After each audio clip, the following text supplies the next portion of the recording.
Welcome to the Crime for Sleep channel. Let me know where you're watching from and what time it is. And don't forget to like, comment, and subscribe. Story 1. In the small town of Millfield, where autumn leaves gathered in neat piles along curving sidewalks, Detective Sarah Morales found herself drawn to a case that defied conventional explanation. The afternoon light filtered through half-bare branches as she pulled up to Cedar Street, number 42, a Victorian home with peeling blue paint and immaculate flower beds that seemed oddly out of place against the neglected facade. "How long has she been seen here?" Sarah asked, her voice barely above a whisper as she flipped open her worn leather notebook. The weight of it felt familiar in her hands, grounding her as the peculiar details of the case settled around her like a fine mist.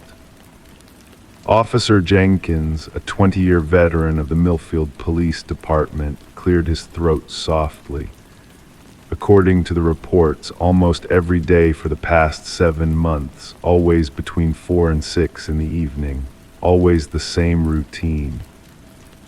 Sarah's pen moved across the page with deliberate slowness, the gentle scratching sound mixing with the distant call of birds preparing for migration.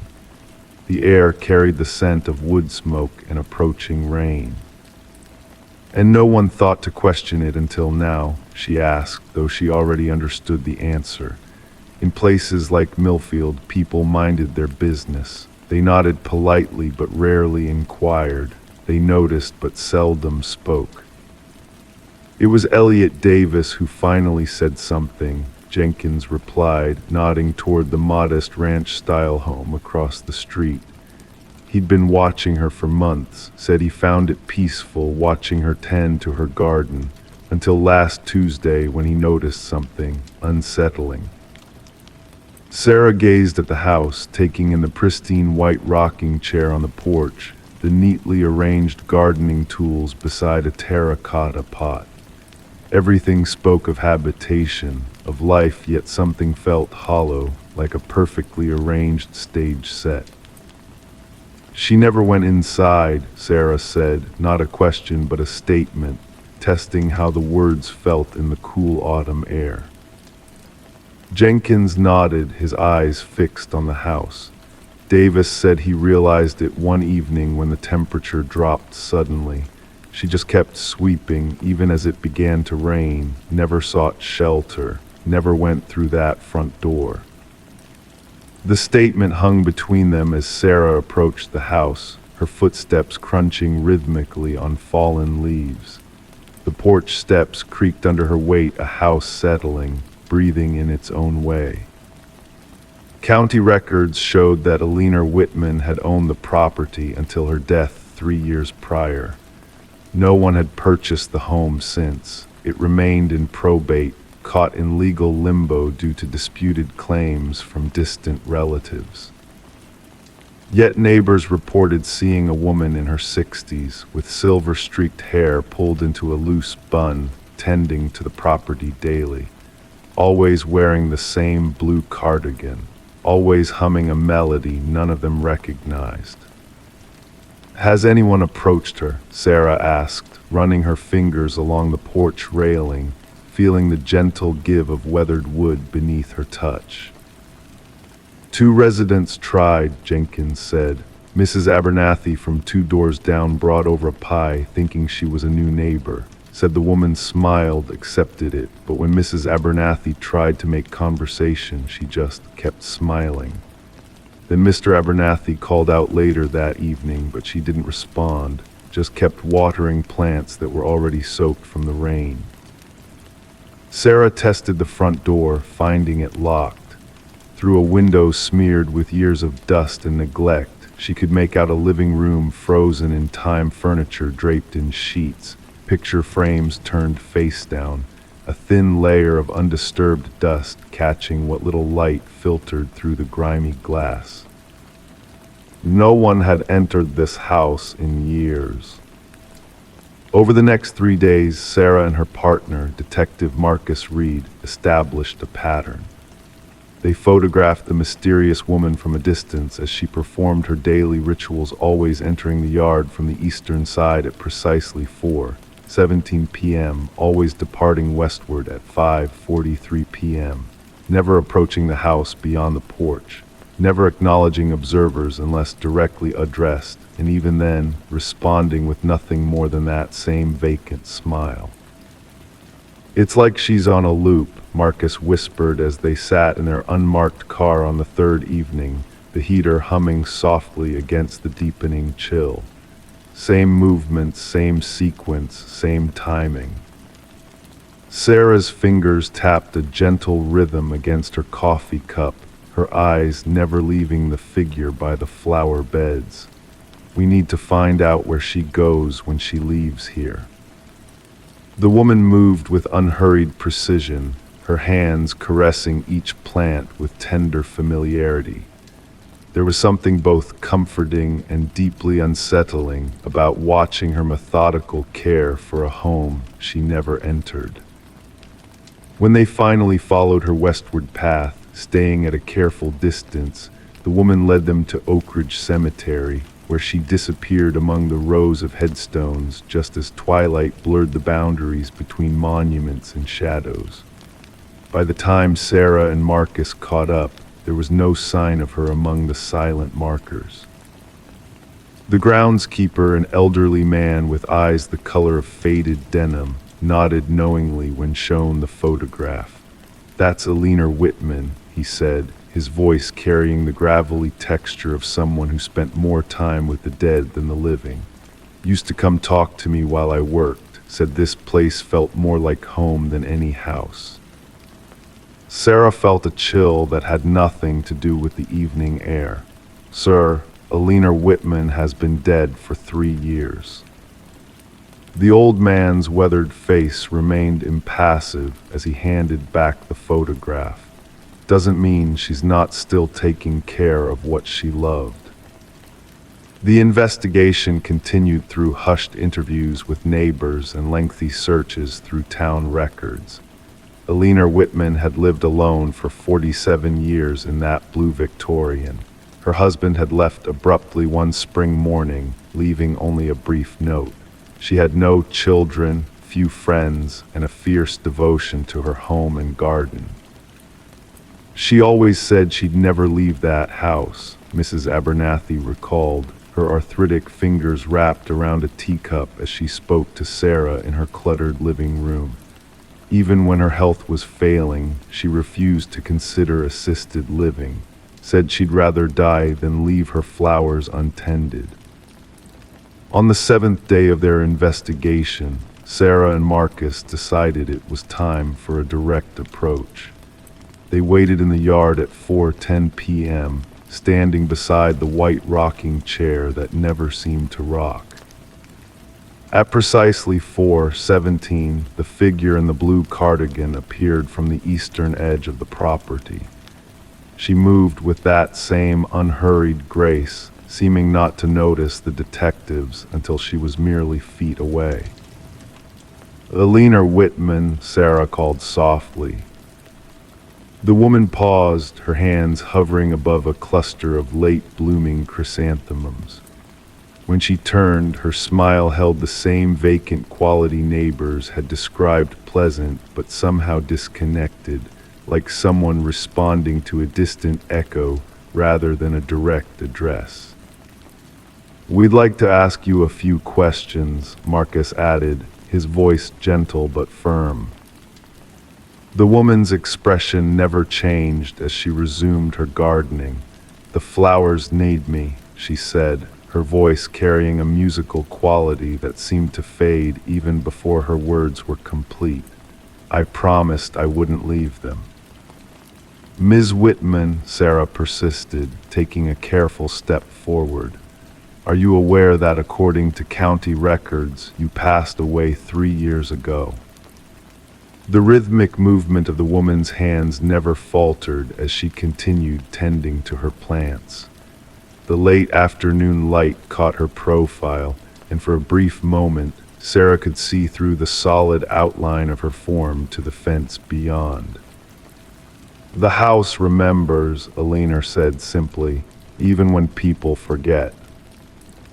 They watched her complete her routine that evening, and the next, and the one after that.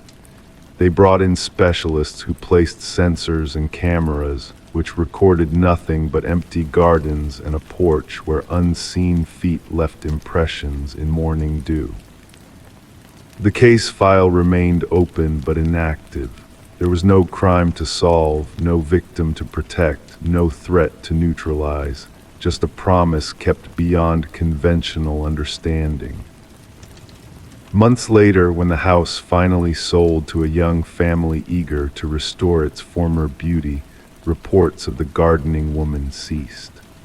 The new owners found the flower beds thriving despite years of apparent neglect, and occasionally caught the scent of lavender in rooms where no flowers bloomed. Sarah would drive by the house sometimes on her way home, slowing as she passed. She never saw Alina again, but on quiet evenings when the light faded to the exact shade of dusk that blurs the line between seen and unseen, she could swear she heard the gentle scrape of a broom against the porch steps, sweeping away leaves that had already been cleared. Some promises, Sarah had learned, transcend conventional boundaries. And in Millfield, where autumn leaves gathered in neat piles along curving sidewalks, one could never be quite certain which neighbors truly resided in their homes and which had merely never left them behind. Story 2, the dust particles danced in the late afternoon sunlight that streamed through the windows of the Mercer family home. Sarah moved methodically through the hallway, feather duster in hand, her movement slow and deliberate as she approached the collection of framed photographs that lined the wall. The sound of the grandfather clock in the living room provided a steady, soothing rhythm to her Sunday cleaning ritual. Tick-tock, tick-tock.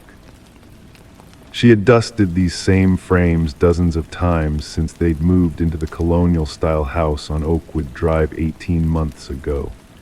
Each photograph was familiar vacation snapshots, school portraits, holiday gatherings, memories preserved behind glass. Tick-tock. The house settled around her, creaking softly as houses of a certain age tend to do. The family portrait at the end of the hallway was Sarah's favorite. Taken during their trip to Lake Geneva last summer, it captured the four of them: Sarah, her husband Daniel, and their two children, Emma and Tyler, standing on the dock with the crystalline water behind them. The wooden frame had been a housewarming gift from Daniel's mother. It matched the walnut banister perfectly, as if it had always belonged there. But today, as Sarah's duster glided across the glass, something caught her eye. She paused, leaning closer, her reflection overlaying the image beneath. At first, she thought it was a smudge or perhaps a shadow she'd never noticed before, but as she wiped the glass clean, it remained. There, standing slightly behind Daniel, was a figure she didn't recognize. A man, perhaps in his 50s, with gray-flecked hair and a slight smile directed at the camera. He wore a navy blue sweater, the collar of a white shirt just visible at the neckline. Sarah's hand hovered over the frame. The ticking of the clock seemed to grow louder. Tick-tock, tick-tock. "Daniel," she called, her voice barely above a whisper. Then louder, "Daniel, can you come here for a second?" The sound of Daniel's footsteps echoed from the kitchen, growing closer, until he appeared at the end of the hallway, dish towel still in hand. "What's up?" he asked, approaching with an easy smile that faded as he saw her expression. "Look at this," Sarah said, pointing to the photo. "Who is that man?" Daniel leaned in, squinting slightly before his body stiffened. I don't know. I've never seen him before." "He wasn't there when we took this picture," Sarah said, her voice steady despite the chill creeping up her spine. "I would have remembered someone standing behind us on the dock." They called the children downstairs. 12-year-old Emma and 9-year-old Tyler both stared at the photograph with blank expressions. "That's weird," Emma said finally. "I don't remember him being there." "Maybe he was just walking by," Tyler suggested, though his voice lacked conviction. Sarah carefully removed the frame from the wall and examined it. The backing was secured with small metal clips that showed no signs of tampering. The photograph itself appeared undisturbed within the frame, yet there he was, a stranger inserted into their family memory. The following day, Sarah contacted the photographer who had taken their family portrait, a local woman named Melissa who specialized in vacation photography around Lake Geneva. "I'd be happy to check my original files," Melissa said after Sarah explained the situation. 20 minutes later, Melissa called back, her voice tinged with confusion. "I'm looking at the raw files from your session, Sarah. There's no man in the background of any of these shots." Sarah felt her mouth go dry. "Could you email me the original?" When the file arrived, Sarah opened it with trembling fingers. The photograph on her screen showed just the four of them, no man in a navy sweater standing behind Daniel. Detective Alan Pierce sat at his desk, the overhead fluorescent lights humming softly as he reviewed the case notes. The Mercer family had brought him both the framed photograph and a printout of the original digital file. The difference was undeniable.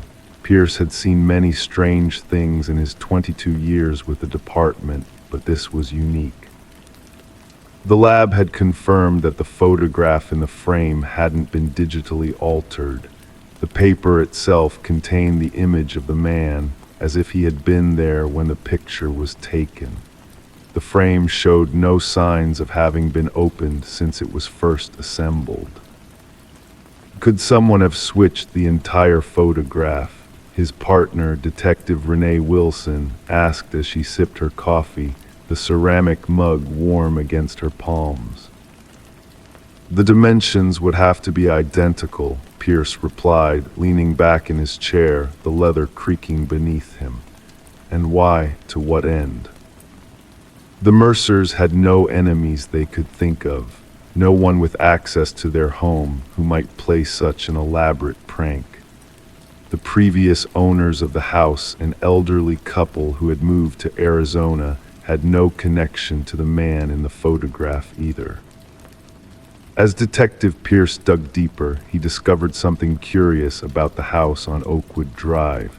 Before the elderly couple, the home had belonged to the Sullivan family. James Sullivan, his wife Alina, and their son Michael had lived there for nearly 30 years. James had passed away in 2013, and Alina had sold the house shortly after. When Pierce located a photograph of James Sullivan from an old company newsletter, he felt a chill of recognition. Gray-flecked hair, slight smile.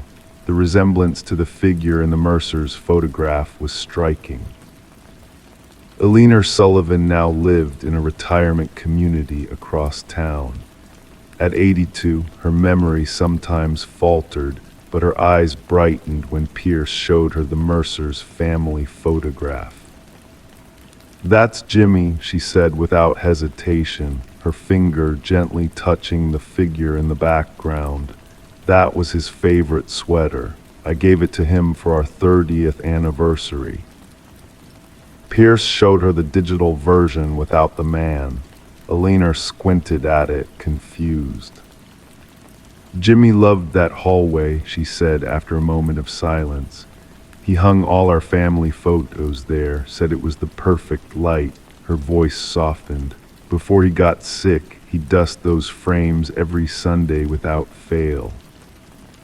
The detective left with more questions than answers. The case file remained open, a slender folder in a filing cabinet that occasionally caught his eye when he passed it. The Mercers had eventually replaced the photograph with a different one. The original now lay flat in a drawer in their bedroom, face down. 6 months later, Sarah Mercer called Detective Pierce. Her voice was steady, almost resigned. "It's happened again," she said simply.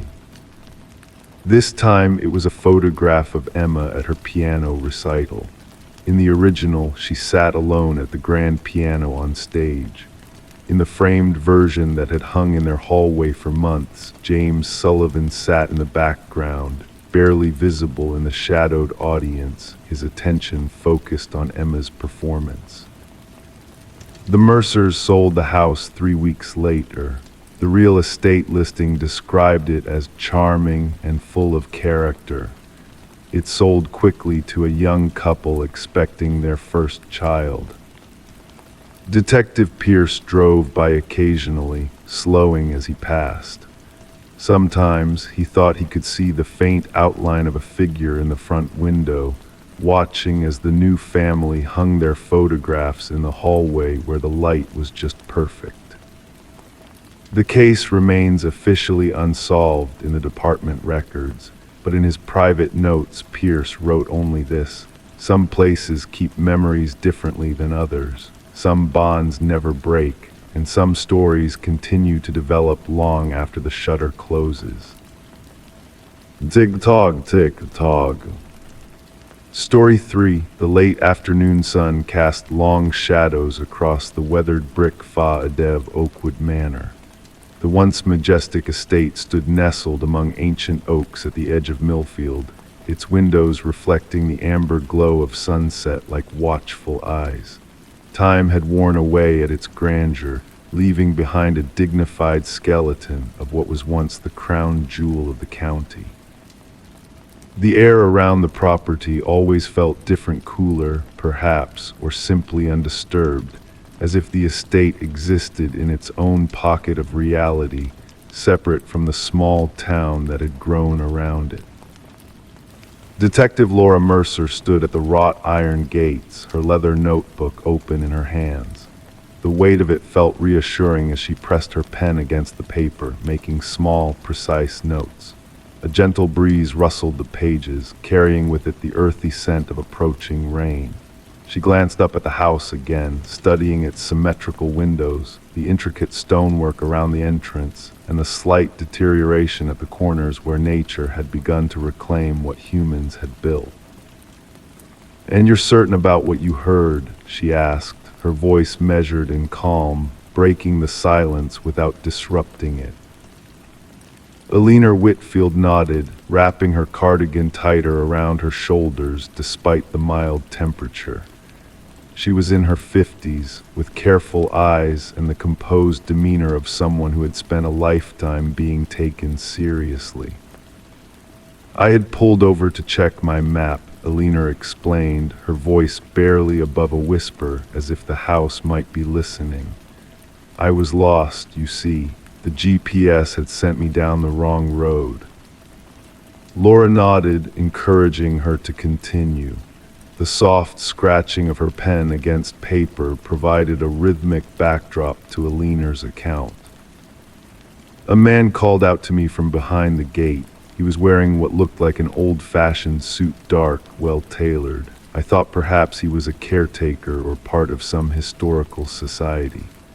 Alina paused, swallowing. "He gave me very precise directions back to the highway. Even mentioned the new construction by the Miller farm that isn't on any maps yet." What Alina didn't know what had brought Detective Mercer out to the property on this quiet Thursday afternoon was that Oakwood Manor had been empty for 43 years. The Historical Society opened it for guided tour on weekends, but the property remained locked and vacant otherwise. No caretaker, no residents, no one to give directions to a lost traveler. Laura turned a page in her notebook, the sound delicate yet somehow final. "And you didn't see him enter or exit the house?" "No," Alina replied. "He was simply there and then he wasn't. I assumed he had gone back inside." The detective's gaze drifted back to the manor. Something about the windows seemed different now, darker, perhaps, or more attentive.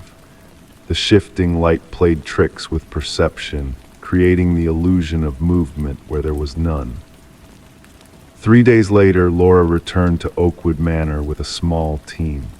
The key to the front door turned with reluctance, the lock mechanisms awakening from disuse with a low, grinding complaint. Inside, the air was still and heavy with the scent of old wood and forgotten spaces. Dust particles danced in the beams of sunlight that managed to penetrate the partially drawn curtains, creating ethereal pathways through the grand entrance hall. "The house has been sealed since the last tour group on Sunday," explained Marcus Weber, the head of the Historical Society, as they moved through the foyer. His voice, though quiet, seemed to echo off the high ceilings. "The alarm system was active, no signs of entry. We check the recordings weekly." Laura nodded, her footsteps deliberately soft against the hardwood floors. Each room they entered told the same story: untouched furniture draped in protective cloths, display areas carefully preserved, nothing disturbed. The mansion was a perfectly maintained time capsule, frozen in 1980 when the last of the Oakwood family had died without heirs. In the library, Laura paused. Unlike the other rooms, this one felt different, as if it had been occupied more recently. She couldn't identify what created this impression. Nothing was visibly out of place. The leather-bound books remained on their shelves. The antique desk was clear except for a period-appropriate fountain pen and ledger, preserved for visitors to admire. "Has anything in this room been moved recently? For cleaning, perhaps?" she asked. Marcus shook his head. "We don't touch the displays between seasonal deep cleans. The next one isn't scheduled until fall." Laura approached the desk, her trained eye scanning for anomalies. The dust pattern on its surface appeared uniform except for one small area near the edge, a circular cleared space, as if someone had rested their elbow there. She made a note but said nothing. The investigation might have ended there, filed away as an unsolved curiosity, if not for what happened the following week.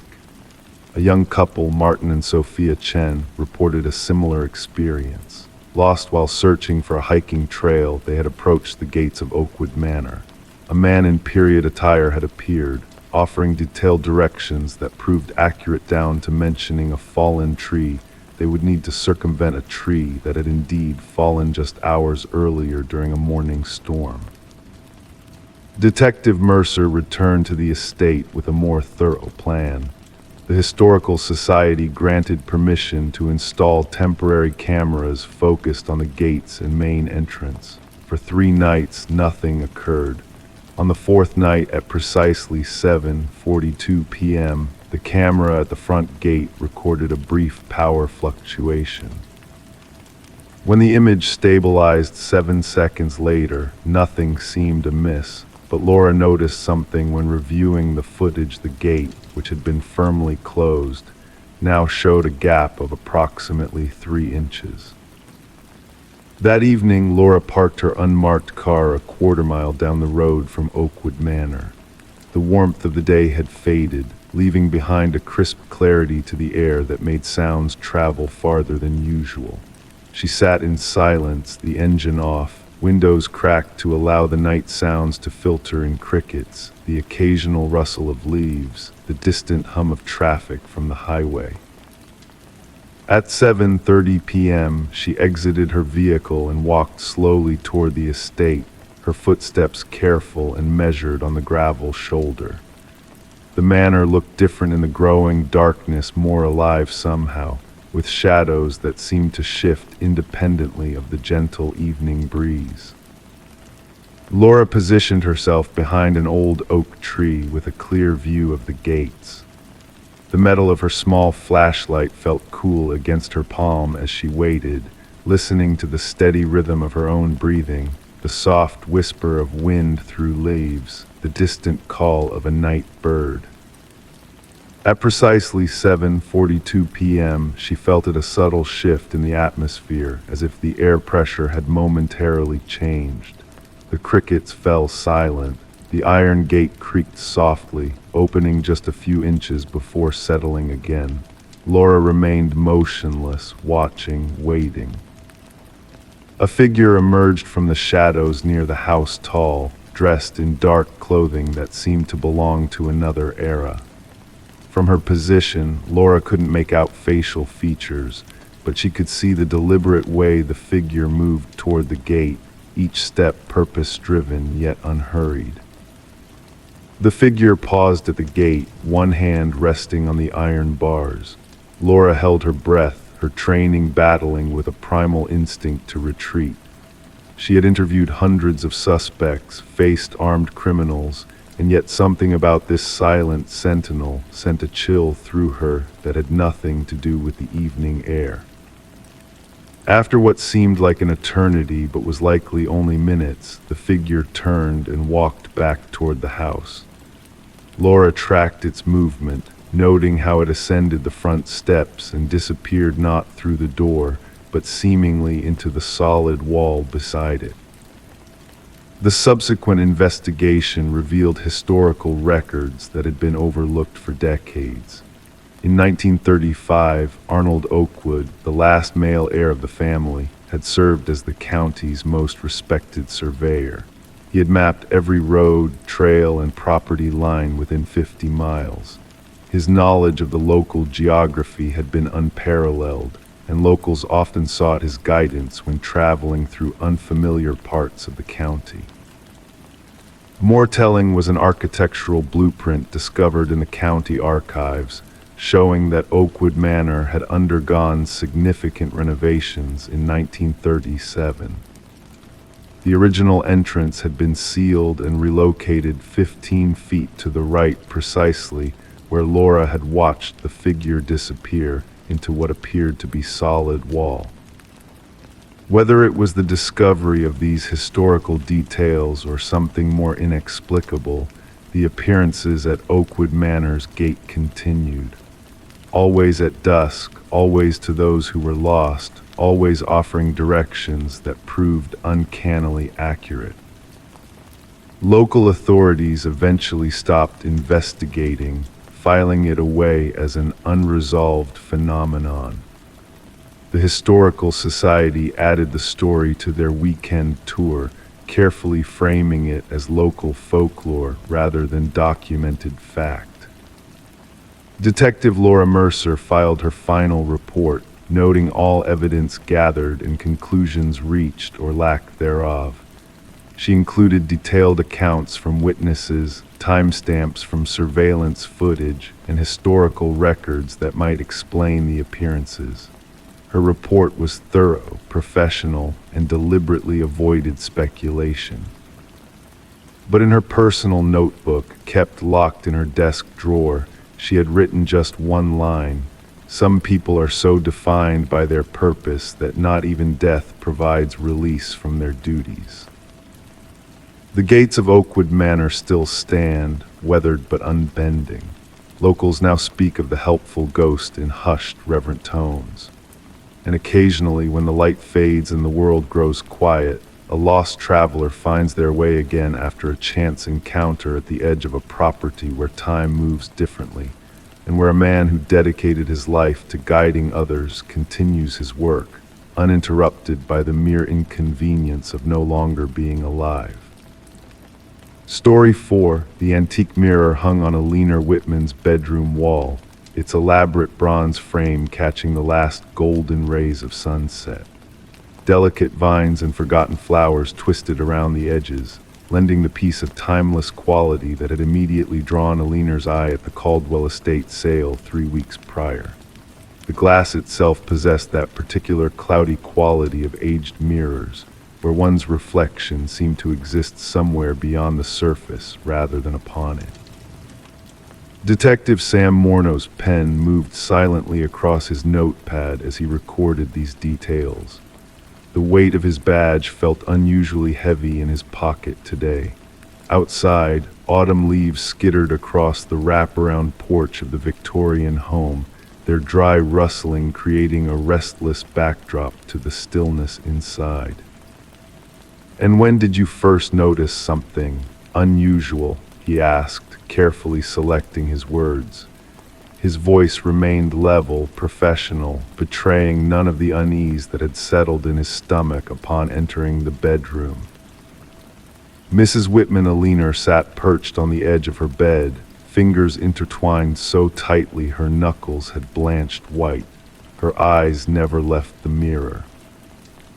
3 days after I brought it home, she replied, her voice barely above a whisper. I was getting ready for bed, just brushing my hair when I heard it a laugh, soft, like someone trying not to be heard. I thought maybe it was coming from outside, but when I checked, there was no one there. Sam nodded, making another note. The case had landed on his desk that morning with a sticky note from his lieutenant. Probably nothing, but check it anyway. Standard procedure for what they typically classified as disturbance calls. But something about this one felt different from the usual noise complaints or paranoid neighbors. And after that first incident, he prompted when Aliner fell silent. It escalated, she said. Her eyes finally broke away from the mirror to meet his. Whispers at first, fragments of conversations I couldn't quite make out, then complete sentences. Names, my name, spoken in a voice that sounded almost like my own, but different, hollow. The air in the room felt heavier suddenly, as if the barometric pressure had dropped. Sam resisted the urge to look at the mirror directly. Instead, he focused on the weathered floorboards beneath his feet, the slight gap between two planks where decades of dust had accumulated. Mrs. Whitman, do you know anything about the history of this mirror? The previous owners, perhaps? A slight tremor passed through Aliner's shoulders, only that it belonged to Marion Caldwell. She was 94 when she passed. The estate sale was managed by her grandson. He seemed eager to get rid of certain items. Sam made another notation. He would need to visit the grandson, though experience told him family members managing estate sales rarely kept detailed provenance records of the items they sold. The voices became clearer last week. Aliner continued unprompted, her fingers now tracing an invisible pattern on her cotton skirt. They started saying things that made sense, things about the Caldwell family, about a woman named Isabel. Sam's pen paused above the paper. Isabel. Yes, the voices, they kept saying she was still there, still behind the glass. A single tear tracked down Aliner's cheek.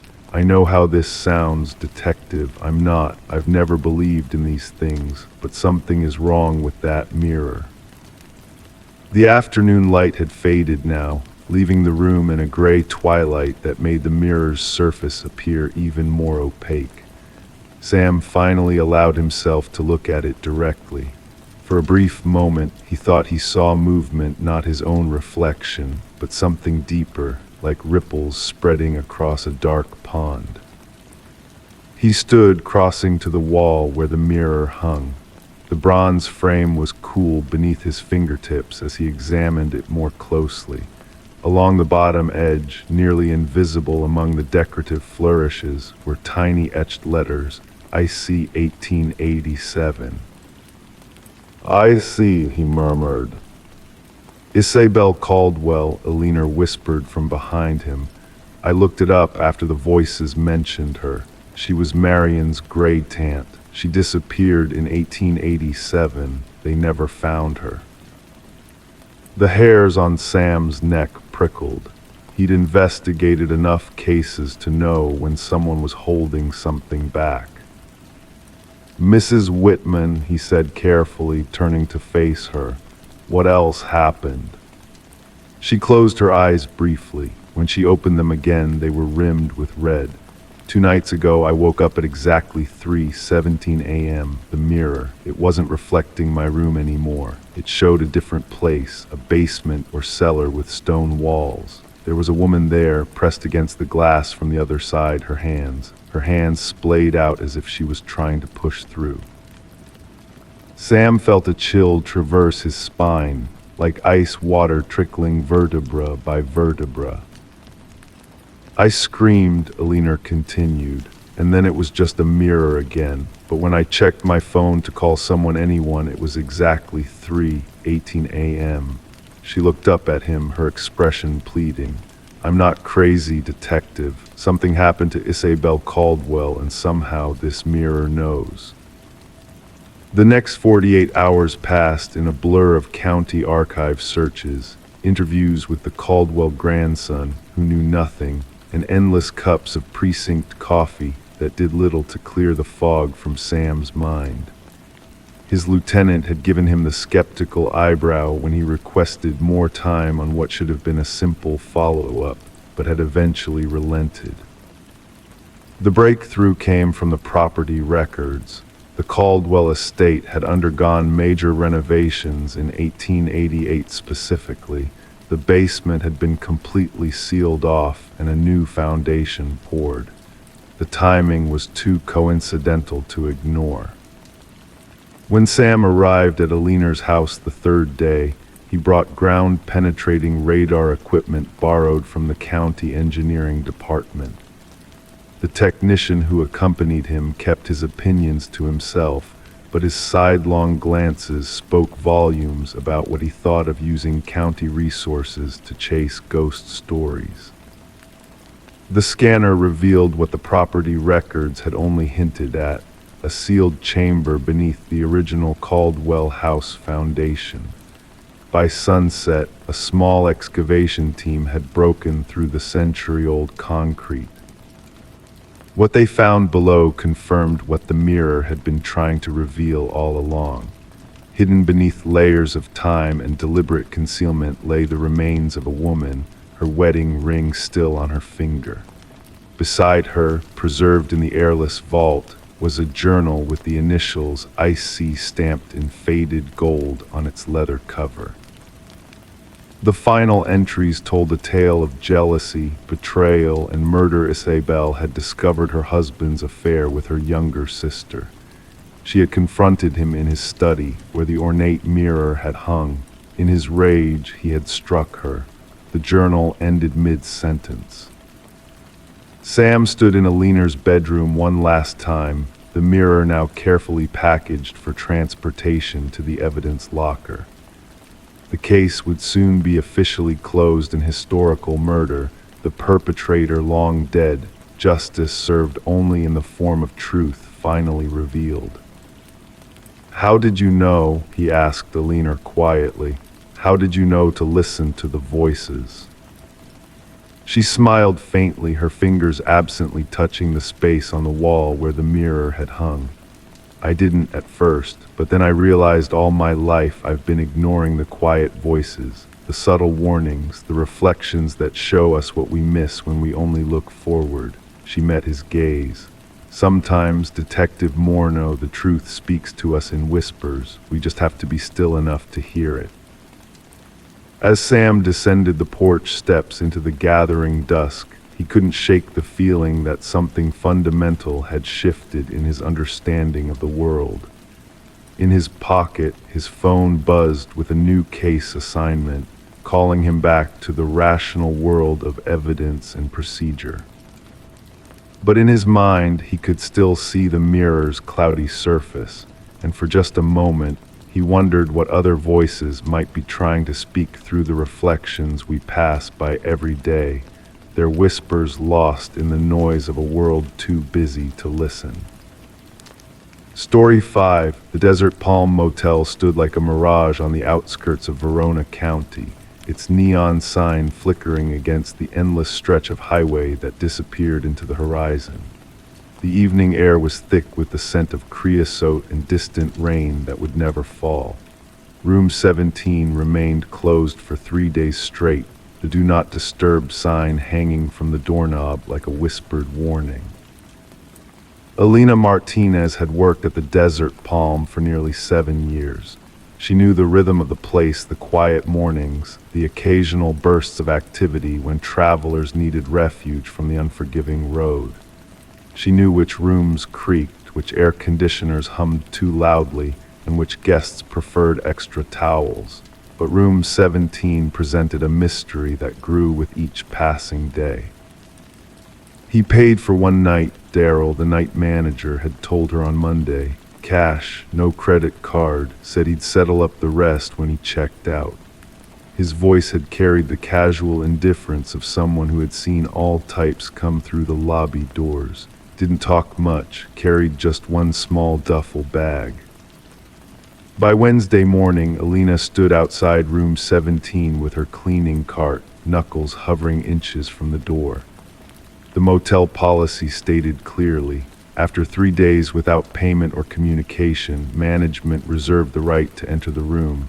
Her knocks echoed hollowly, once, twice, 3 times. The silence that followed felt deliberate, as if the room itself was holding its breath. The master key slid into the lock with surprising ease. The door opened without the expected resistance, revealing an interior bathed in the pale amber light filtering through drawn curtains. Alina's first thought was that the room appeared untouched. The bed was made with hospital corners, taut and precise. The complimentary water bottles stood unopened on the dresser. The bathroom towels hung neatly on their racks, still folded in the exact way she had left them 3 days ago. It was as if no one had ever entered the room at all. Detective Samuel Reeves arrived 40 minutes later, his sedan pulling into the parking lot without sirens or lights. He moved with the measured pace of someone who had learned that most mysteries revealed themselves to the patient observer. His weathered notebook appeared in his hands like a magician's prop, flipped open to a clean page. "Tell me again what you found," he said to Elena, his voice carrying the soft gravel of too many late nights and too much coffee. "Just the list," she replied, her fingers unconsciously touching the silver cross hanging from her neck. On the bed, 7 names written in perfect handwriting. Mine was the last one. Detective Reeves nodded, jotting notes with a pen that scratched softly against the paper. The room had been cordoned off now, yellow tape creating a barrier that transformed the ordinary motel room into something significant. Officer Caldwell stood by the doorway, taking photographs that captured every undisturbed corner of room 17. The guest registered as Thomas Gray, Daryl explained, arms crossed defensively across his chest. Paid cash for one night, didn't ask for a receipt, didn't make small talk. "Security cameras?" Reeves asked without looking up from his notebook. "Just in the lobby and at the entrance to the parking lot," Daryl replied. "They're not great quality, budget cuts." The footage revealed a figure in a dark coat entering the lobby at 10:37 p.m. on Sunday night. The brim of a hat obscured most of his face. Average height, average build, nothing remarkable except for the careful way he moved, as if calculating each step. The camera caught him walking toward room 17, the key dangling from his fingers like a promise. Then nothing, no footage of him leaving, no record of him entering or exiting the back door. He had simply vanished. By Thursday afternoon, Detective Reeves had identified the first 6 names on the list. All were women. All had disappeared over the past 14 months from small towns scattered across 3 states. All cases had gone cold with no bodies found, no evidence collected, just empty spaces where lives had once been. "We're not calling him a serial killer yet," Lieutenant Harris told the assembled officers in the briefing room. The overhead lights cast shadows under her eyes, evidence of sleepless nights. But all 6 women share similar profiles, mid-30s to early 40s, service industry workers, single, living alone, no immediate family in the area. "Just like Elena Martinez." The protective detail was assigned without fanfare. Officer Jimenez parked his unmarked car across from Alina's modest apartment. Detective Reeves insisted she stay with friends for a few days. The motel owner gave her paid leave. The pieces of a safety net assembled around her while the investigation expanded outward in concentric circles. Forensics found nothing in room 17. No fingerprints, no DNA, no fibers or hairs or skin cells. It was as if the room had been scrubbed clean by a ghost. The only evidence that someone had been there at all was the list, written in blue ink on motel stationery, the 7 names listed in chronological order of disappearance. 2 weeks passed, the case file grew thicker with interviews and background checks. Thomas Gray did not exist in any database. His description matched no known offenders. The handwriting on the list matched no samples in the criminal records. The investigation hit one dead end after another, each potential lead dissolving under scrutiny like sugar in hot coffee. Then came the postcard. It arrived at the police station on a Tuesday morning, addressed to Detective Reeves. The image showed the Desert Palm Motel, an old promotional photo from at least a decade ago. On the back, in the same perfect handwriting as the list, were 4 words, "I'm watching you watching." The postal mark indicated it had been mailed from Verona County itself, 3 days after the discovery in room 17. They found the car 2 days later, abandoned in a ravine 30 miles outside of town. Inside was a stack of driver's licenses, 6 of them, belonging to the first 6 names on the list.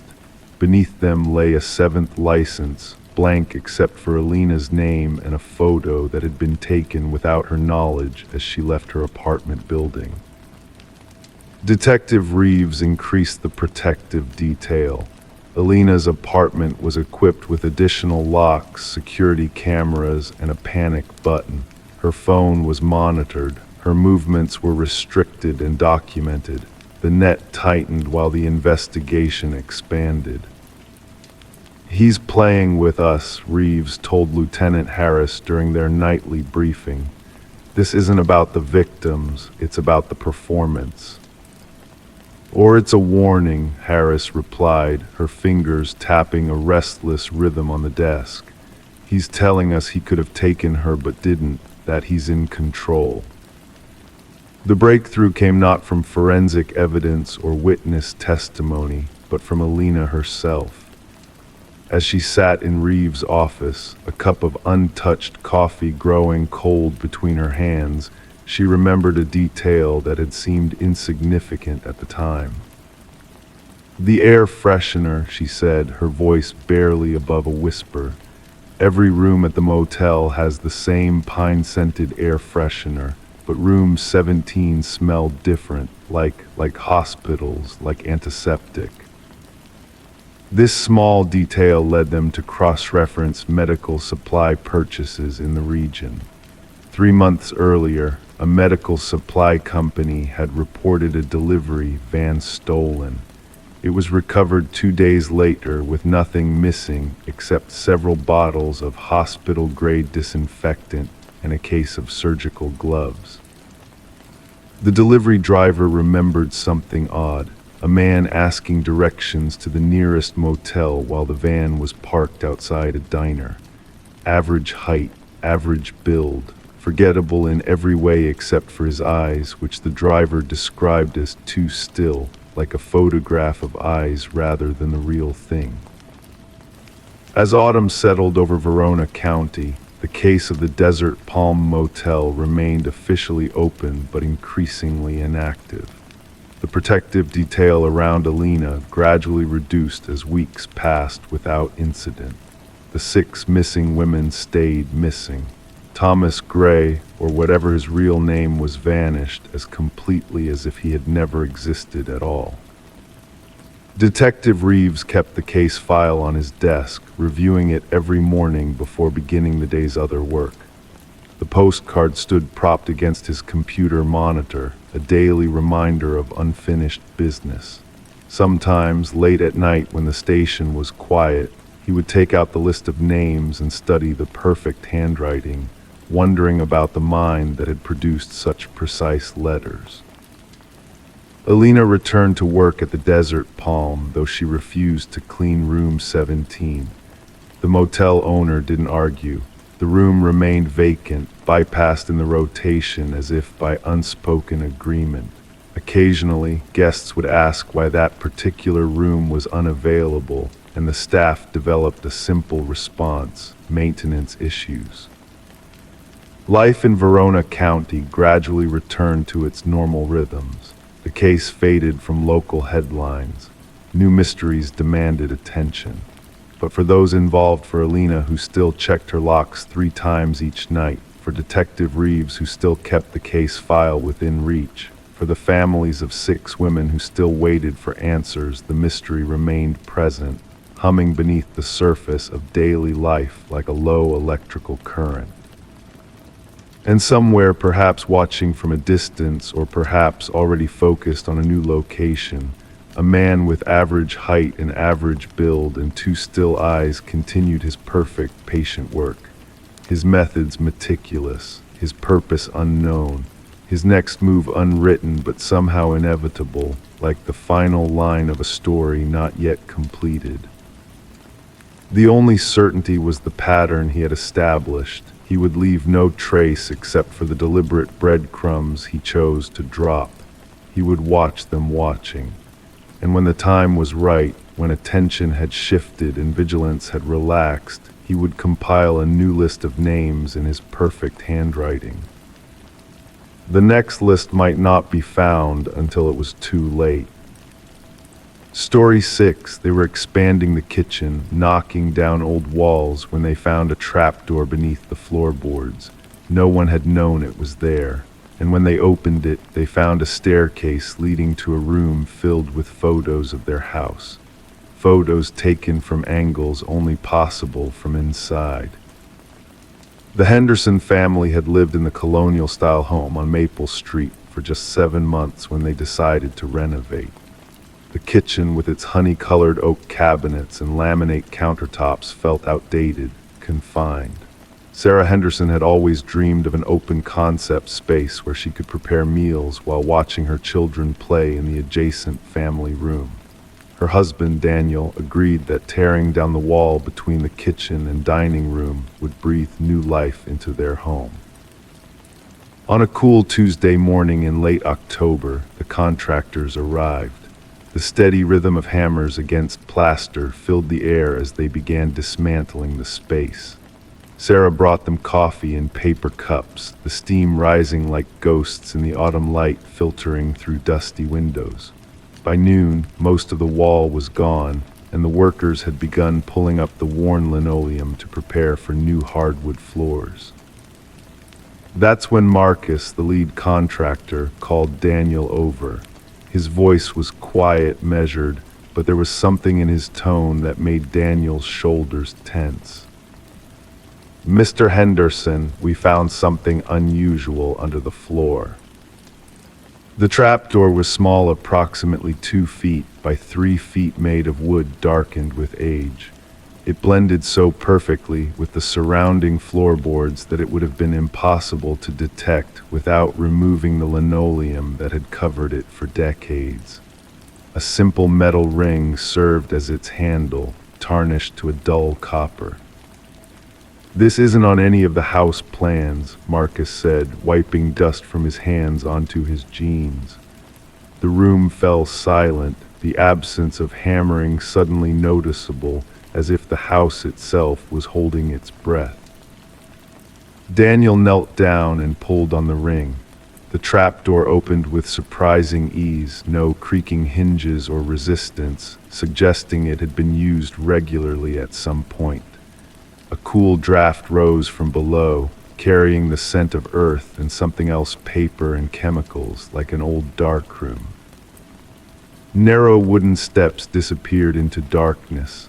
Daniel asked for a flashlight, and Marcus handed him one from his tool belt.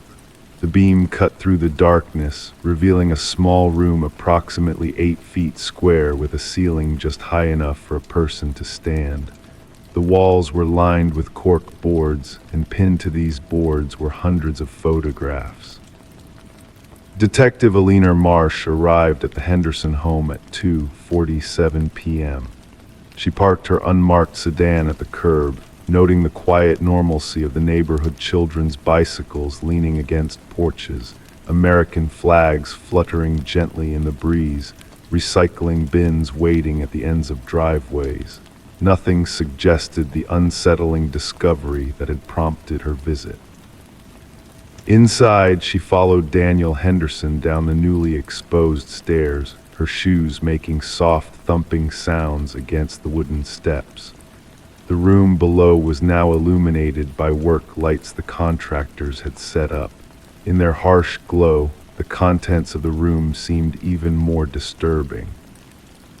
"We haven't touched anything," Daniel said, his voice barely above a whisper. "After we saw what was in the photos, we called the police immediately." The photographs covered nearly every inch of available wall space. Most were slightly overexposed, giving them a washed-out quality that somehow made them more unsettling. They showed the Henderson family going about their daily lives, Sarah cooking at the stove, the children playing in their rooms, Daniel falling asleep on the couch in front of the television. Some were taken through windows from outside, but the most disturbing ones were taken from inside the house, from angles that suggested the photographer had been standing in hallways, in closets, perhaps even crouching in corners of rooms while the family moved about, unaware. "There are photos of us from our first day here," Sarah said from the top of the stairs, unwilling to descend into the room again, "before we'd even unpacked all our boxes." Detective Marsh's gaze moved methodically around the room, taking in details that others might miss. In one corner stood a small table with the remnants of a photography setup, empty chemical bottles, trays for developing, a red safe light. Against another wall was a narrow cot with a thin blanket neatly folded at its foot. A plastic crate contained energy bar wrappers and empty water bottles. Someone had been living here, perhaps for months. "The previous owners," Detective Marsh said, more to herself than to the Hendersons. "Did they move far?" "Arizona," Daniel replied. They were an older couple, retiring to be closer to their grandchildren. Alina Marsh nodded slowly, her mind already constructing timelines, possibilities. She noticed something else. A small ventilation system had been installed, cleverly disguised to look like part of the house's original ductwork. This wasn't a hastily prepared hideaway, it had been carefully planned.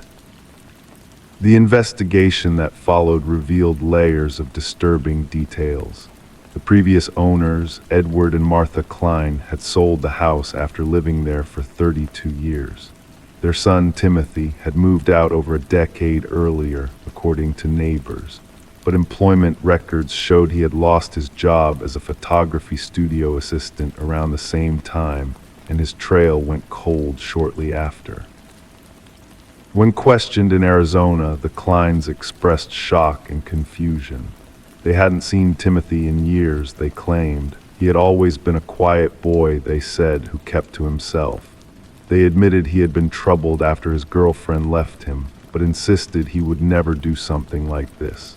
Their voices quavered with a mixture of disbelief and something that sounded to Detective Marsh like carefully contained fear. The photos in the cellar room told a different story. They documented not just the Hendersons, but the family who had lived in the house before them, a young couple with a newborn, and before them, a single woman in her 40s. Each family, each occupant, meticulously watched and recorded. Some of the oldest photos, yellowing at the edges, dated back nearly 8 years. Forensic technicians found fingerprints throughout the hidden room, most matching a single individual. Hair strands recovered from the cot provided DNA. Within 3 days, they had confirmed what Detective Marsh had already suspected. Timothy Klein had never left the house his parents sold. He had simply retreated into the walls, into the space he had slowly carved out over years, watching as strangers moved through what he still considered his home. The search for Timothy Klein expanded across 3 states. Security camera footage from a gas station 50 miles away captured a thin man with a patchy beard buying supplies 2 days after the discovery of the hidden room. He paid in cash and kept his head down, but the gait analysis matched what they knew of Klein. Meanwhile, the Hendersons couldn't bear to return to their home. They stayed with relatives, then rented an apartment. The house on Maple Street stood empty, renovation materials gathering dust. Sarah had nightmares about eyes watching from behind walls. Daniel found himself constantly checking over his shoulder, starting at small noises. 3 weeks into the investigation, Detective Marsh returned to the house alone. She stood in the kitchen, now gutted and abandoned, light filtering through windows that needed cleaning. She descended once more into the hidden room, her flashlight beam catching dust particles dancing in the air. Something about the room bothered her, something beyond the obvious violation it represented. She ran her hand along the wall opposite the stairs and felt a slight draft. Pressing harder, she found a section that gave way slightly. Behind this false panel was a narrow passage, just wide enough for a person to squeeze through. It led to a crawl space between walls, with small, carefully cut peepholes providing views into nearly every room of the house. But it was what lay at the end of this passage that finally completed the picture. A small opening led to the neighboring house's basement, the home of an elderly woman who lived alone. On the wall beside this opening hung a new collection of photographs, these ones showing the woman in her daily routines. The observation hadn't ended, it had simply moved next door. Timothy Klein was arrested 3 days later at a bus station in a town 200 miles away. He offered no resistance and said nothing as they led him away. In his backpack, they found 3 rolls of undeveloped film and a notebook filled with observations about the daily patterns of strangers' potential new subjects, new lives to document from the shadows. The Henderson family never returned to the house on Maple Street. It was sold at a loss, its history now a matter of public record. The hidden room was sealed up, the passages closed off. New walls were built, new floors laid. But sometimes, late at night, the new owners hear soft sounds like footsteps in impossible places. Sometimes they feel a presence in empty rooms, the weight of unseen eyes. And sometimes they notice small things out of place, a door they're certain they closed now standing open, a book moved from one table to another. And they wonder, as the Henderson family still does, if Timothy Klein worked alone, or if he taught someone else how to disappear into the spaces between walls, how to watch without being seen. They wonder if somewhere in a room they haven't discovered yet, new photographs are being quietly pinned to a wall. Story 7. Rain tapped gently against the windows of Alina Bennett's Victorian home on Maple Street, creating a soft, rhythmic backdrop to the otherwise silent morning. The wooden porch steps, worn smooth from decades of footsteps, creaked under the weight of the mail carrier who left without ringing the bell. They simply placed a medium-sized cardboard box by the door and disappeared into the misty morning light. The package sat there collecting tiny droplets of moisture until Alina opened her front door at precisely 8:37 a.m. The box was unremarkable brown cardboard with no shipping label, no return address, no indication of its origin or purpose. Just an ordinary box that somehow found its way to her doorstep. Alina carried it inside, the cardboard slightly damp against her fingertips, and placed it on her kitchen table where morning light filtered through lace curtains, casting delicate patterns across its surface. She cut the tape with kitchen scissors, the sound of parting adhesive unusually loud in the quiet house. Inside, beneath a layer of tissue paper that rustled like autumn leaves, lay a porcelain doll. Not just any doll, a doll with Alina's face, wearing a miniature version of the blue cashmere sweater and pearl necklace Alina had worn to last week's charity fundraiser. Its hair was styled in the same shoulder-length bob that Alina had maintained for the past decade. The doll's glass eyes seemed to follow her as she stepped back, her breath catching in her throat. Tucked under the doll's arm was a cream-colored envelope. With trembling fingers, Alina removed it and slid her nail under the flap.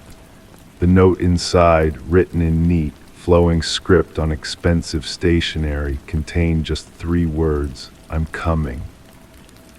Detective Aaron Holloway sat at his desk in the Brightwood Police Department, a steaming cup of black coffee leaving a ring on a case file that had kept him awake for the past 3 nights. The Bennett case wasn't particularly violent or sensational. There was no blood, no forced entry, no missing persons, just a package and a note. Yet something about it pulled at him, like a loose thread that, if tugged, might unravel something much larger. "Anything on those fingerprints?" he asked, without looking up from the photograph of the doll. Officer Marissa Chen placed a folder next to his coffee cup. "Nothing," she replied, her voice soft but precise. "The box, the doll, the note, all wiped clean, professionally clean." The rain continued outside, painting the windows of the station with blurry streaks. Holloway sipped his coffee, now lukewarm, and considered what they knew about Alina Bennett, 56 years old, widow of Judge Robert Bennett, lived alone in the house they'd shared for 30 years. No children, head of 3 charitable foundations, respected, even beloved in Brightwood, no known enemies. But someone had been watching her. Someone knew what she wore to the fundraiser. Someone had access to a recent photograph to create the doll's face. Someone had observed her closely enough to replicate her hairstyle with unsettling accuracy. 6 days after the package arrived, Alina received a phone call. The police had installed a recording device on her line the day she reported the package. "Hello," her voice wavered slightly. Silence stretched across the line, broken only by the sound of breathing, calm, measured breathing. "Who is this?" Alina asked. "You don't remember me," came the reply. The voice was neither male nor female, distorted by some kind of electronic device. "But I remember you, every day for 7 years." The line went dead. The call lasted exactly 17 seconds, not long enough to trace. Detective Holloway played the recording again in the quiet of his office, the Venetian blinds casting striped shadows across his face. 7 years. What happened 7 years ago? He pulled up Judge Bennett's case records, the computer screen illuminating his tired face in the dimness of his office. 7 years ago, Judge Robert Bennett had presided over the trial of Marcus Webb, convicted of stalking and threatening a local college professor. Webb had received the maximum sentence, 7 years. He had been released 3 weeks before the package arrived on Alina's doorstep. When Holloway visited the address Webb had provided to his parole officer, he found an empty apartment. The landlord said Webb had paid 6 months' rent in advance, but hadn't stayed there a single night. The detective ran his fingers along the windowsill, feeling a fine layer of dust undisturbed, except for a single spot where someone might have stood, looking out at the street below, perhaps watching and waiting. Alina began noticing small changes around her house. A garden gate left open when she was certain she had closed it. A kitchen chair slightly out of place. Her favorite coffee mug moved from its usual hook to another in the cabinet. Each instance so minor it could be dismissed as forgetfulness, yet collectively forming a pattern that chilled her more deeply than any overt threat could have. "He's letting me know he can get in any time he wants," she told Holloway during one of his daily check-ins. They sat in her sunroom, surrounded by healthy plants that she tended to with meticulous care. "He doesn't need to break windows or kick down doors." The detective nodded, noting how Alina's hands remained steady as she poured tea into delicate china cups. Fear had given way to a resigned sort of vigilance. 2 weeks after the package arrived, Officer Chen discovered something while re-examining photographs of the doll. Under magnification, a tiny mark was visible on the doll's neck, a manufacturer's stamp so small it had been overlooked initially. The doll had been made by Carlisle Collectibles, a boutique company that created custom porcelain figurines. "They only make about 50 dolls a year," Chen explained, spreading photographs across Holloway's desk. "Each one is commissioned and handcrafted. They keep detailed records of every customer." The owner of Carlisle Collectibles, a soft-spoken man with arthritic hands, reviewed his ledgers carefully. "The commission came through our website," he explained, "paid in full with a prepaid credit card. The customer requested a rush job, paid triple our usual rate. They provided the photograph and fabric swatches for the clothing." "And the name?" Holloway asked, the pen in his hand poised above his notebook. "Robert Bennett," the man replied, adjusting his glasses. "I assumed it was a gift for his wife." But Judge Robert Bennett had been dead for 3 years. Detective Holloway set up surveillance on Alina's home patrol cars driving by at irregular intervals, plainclothes officers watching from a distance. Alina herself became part of the operation, maintaining her normal routines while remaining vigilant, writing down anything unusual, no matter how insignificant it might seem. On the 23rd day after the package arrived, Alina placed a call to Holloway at 2:14 a.m. "Someone's in the garden," she whispered. "I can see a flashlight moving between the hedges." By the time police arrived, 6 minutes later, there was no one there, but they found something on the garden bench, another doll, smaller this time, with the same face as Alina. Around its neck hung a miniature noose made of fine silk thread. The forensics team combed the garden in the gray light of dawn. Under the bench, pressed into the soft earth, they found a partial footprint that matched the shoes Webb had been issued upon his release from prison. But still, Webb himself remained elusive, a shadow moving just beyond their reach. 3 nights later, as rain once again fell on Brightwood, Officer Chen sat in an unmarked car across from Alina's house. At 1:47 a.m., she noticed a figure moving along the side of the house, not furtive or rushing, but moving with the confidence of someone who belonged there. She called for backup before approaching, her hand on her weapon. "Police, stop right there." The figure turned slowly. In the beam of Chen's flashlight stood a man in his 50s, thin from years of institutional food, his eyes reflecting light like an animal caught in headlights. "Marcus Webb," Chen kept her distance, aware of the danger a cornered man might present. "She doesn't remember me," he said quietly, rain dripping from his face. "I served her coffee every morning for 2 years before the trial. She smiled, tipped well, knew my name. Then she sat in that courtroom while her husband took 7 years of my life, and she looked right through me, like I wasn't even there." Webb surrendered without resistance, his hands raised, palms open to the rain. When they searched him, they found no weapons, only a small porcelain hand broken from a doll, smooth and cold in his pocket. Alina Bennett sold her house 6 months later and moved to another state, another town where no one knew her name or history. Detective Holloway sometimes wondered if she found peace there, or if she still checked her porch every morning, still looked for packages with no labels, still felt eyes watching her from just beyond the periphery of her vision. Marcus Webb was convicted of stalking and making criminal threats. He would serve another 10 years. During his sentencing, he sat perfectly still, his gaze fixed not on the judge, but on the empty gallery where Alina Bennett might have sat had she chosen to attend. Some cases end not with the satisfaction of complete resolution, but with a fragile sort of truce, justice served perhaps, but leaving behind questions that linger like shadows after the lights have been turned on.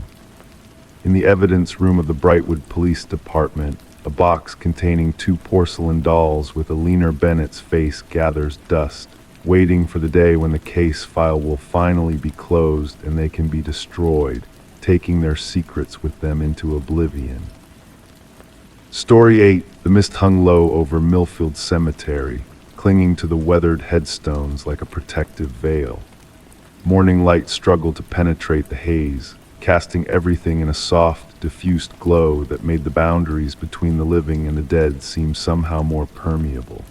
Sheriff Daniel Havers pulled his jacket tighter as he stepped through the wrought iron gates, the hinges offering a low, melodic creak that seemed to follow him as he made his way down the narrow gravel path. Millfield had always been a small town just shy of 4,000 souls, and its cemetery reflected that modest population. A neat arrangement of perhaps 100 graves, most belonging to the founding families whose names still adorn street signs and municipal buildings throughout the county. The caretaker, old Bill Mercer, had maintained these grounds for nearly 3 decades with quiet reverence, knowing each plot and its occupant as if they were distant relatives in his care. It was old Bill who had made the call at 6:17 that morning, his voice uncharacteristically tight as he explained what he had discovered during his routine walk-through. "There are new headstones, Sheriff," he had said, the words coming slowly as if he couldn't quite believe them himself. 7 of them appeared overnight, names I don't recognize. Now, as Sheriff Havers followed the stooped figure of the caretaker through the cemetery, he could see what had prompted the call. In the northeast corner, where a small grove of oak trees had previously marked the boundary of the grounds, a neat row of granite markers gleamed in the misty light, too clean, too new. Their polished surfaces reflected the diffused sunlight in a way the older, weathered stones around them did not. "I lock the gates every evening at sunset," Bill was saying, his breath visible in the cool morning air. "Open them myself at dawn. Nobody could have brought these in without me knowing."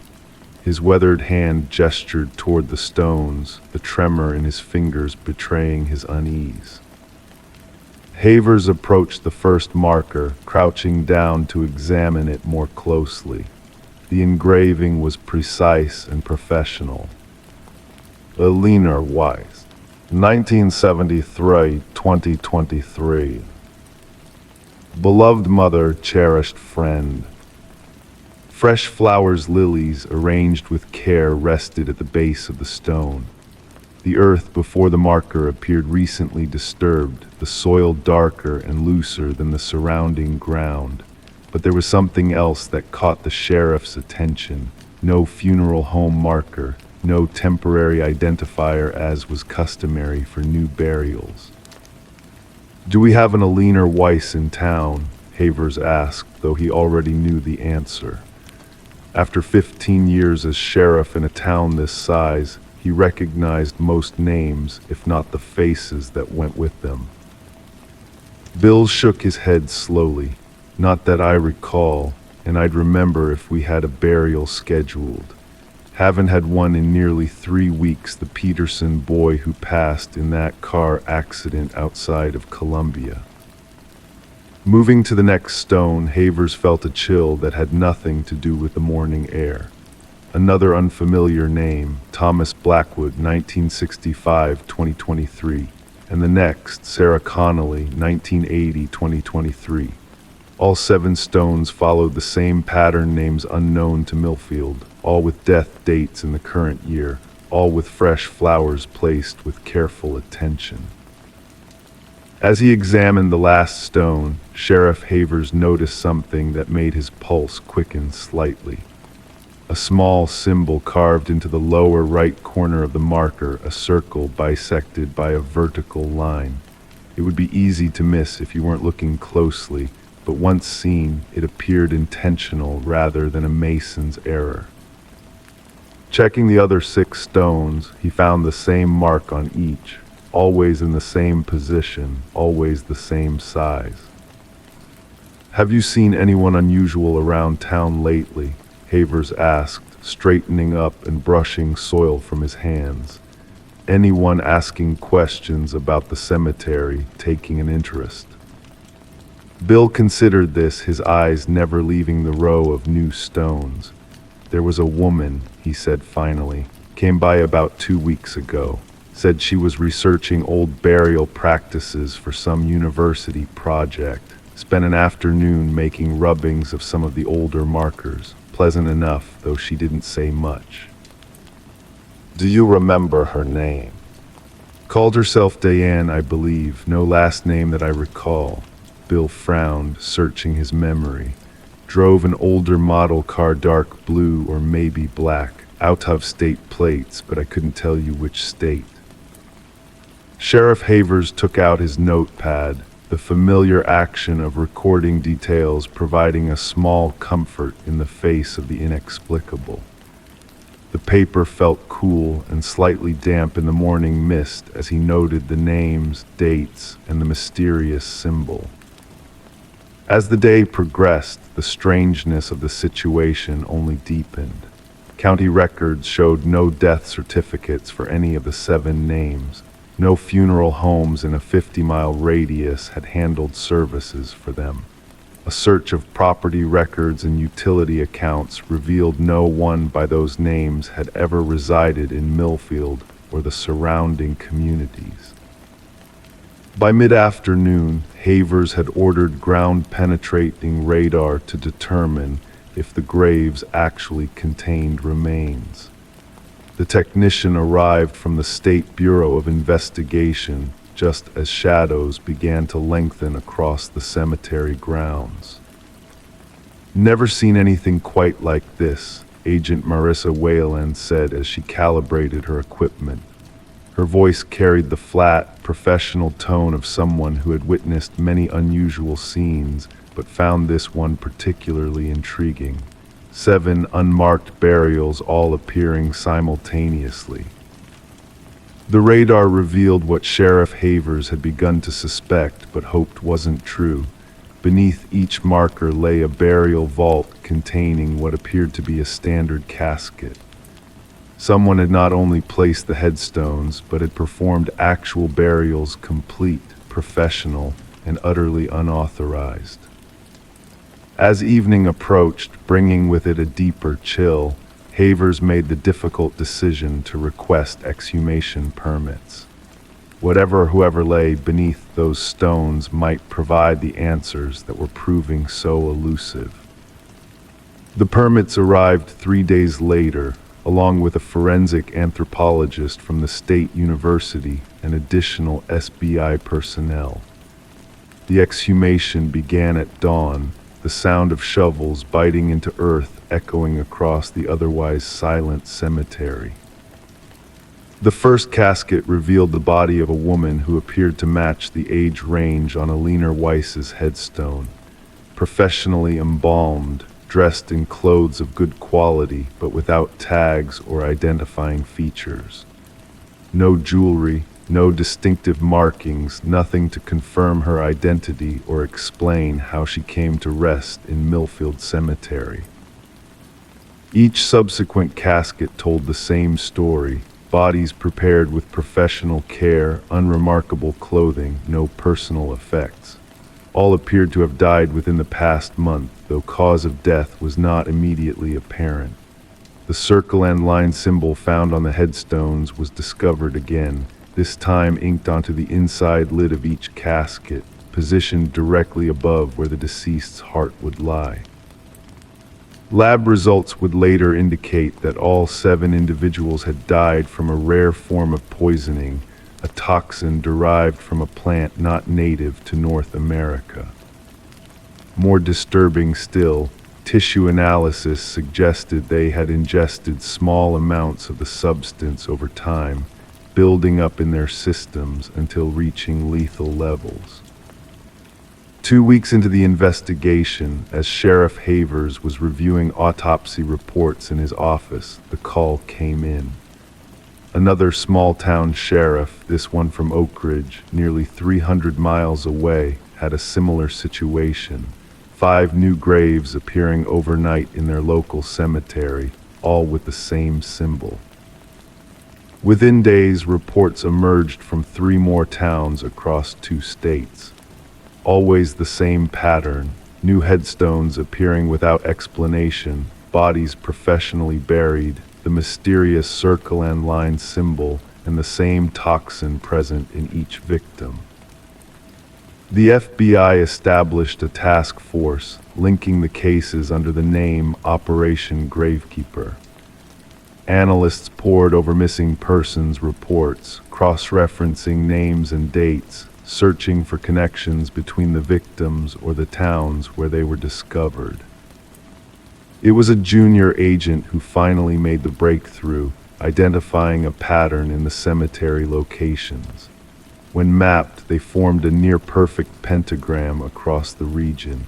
At the center of this geometric figure stood a small, abandoned church, its weathered spire visible for miles across the flat countryside. The church records, yellowed and brittle with age, spoke of a splinter congregation that had broken away in the late 1800s. Their beliefs had centered around the concept of sacred geography, the idea that certain places held mystical energy that could be harnessed through ritual. They had called themselves the Shepherds of the Final Path. In the basement of the church, agents discovered a room whose walls were covered with maps and photographs, dozens of small-town cemeteries, including Millfield's, marked with the now familiar circle and line symbol. A ledger contained names matching those on the mysterious headstones, along with others that had not yet been used. What they didn't find was any sign of who had been there or where they had gone. 6 months later, despite international bulletins and ongoing investigations, no arrests had been made. The case remained active but had grown cold, the files gradually gathering dust in evidence rooms and digital databases. Sometimes Sheriff Daniel Havers would visit Millfield Cemetery in the early morning hours, when mist still hung heavy over the grounds. He would stand before the 7 markers, now weathered enough to blend with their older neighbors, and wonder about the mysterious congregation and their unfinished work. And on particularly quiet mornings, he could almost convince himself he heard whispers among the headstones, soft voices discussing which cemetery would grow next. Story 9, the autumn light filtered through the half-drawn blinds of Dr. Alina Whitman's office, casting long shadows across the polished hardwood floor. It was a Tuesday afternoon, the kind where time seems to stretch like taffy, pulling minutes into hours. The soft ticking of an antique wall clock punctuated the silence between Melissa Carson's carefully chosen words. "I've known David since college," Melissa said, her fingers absently tracing the seam of the leather armchair.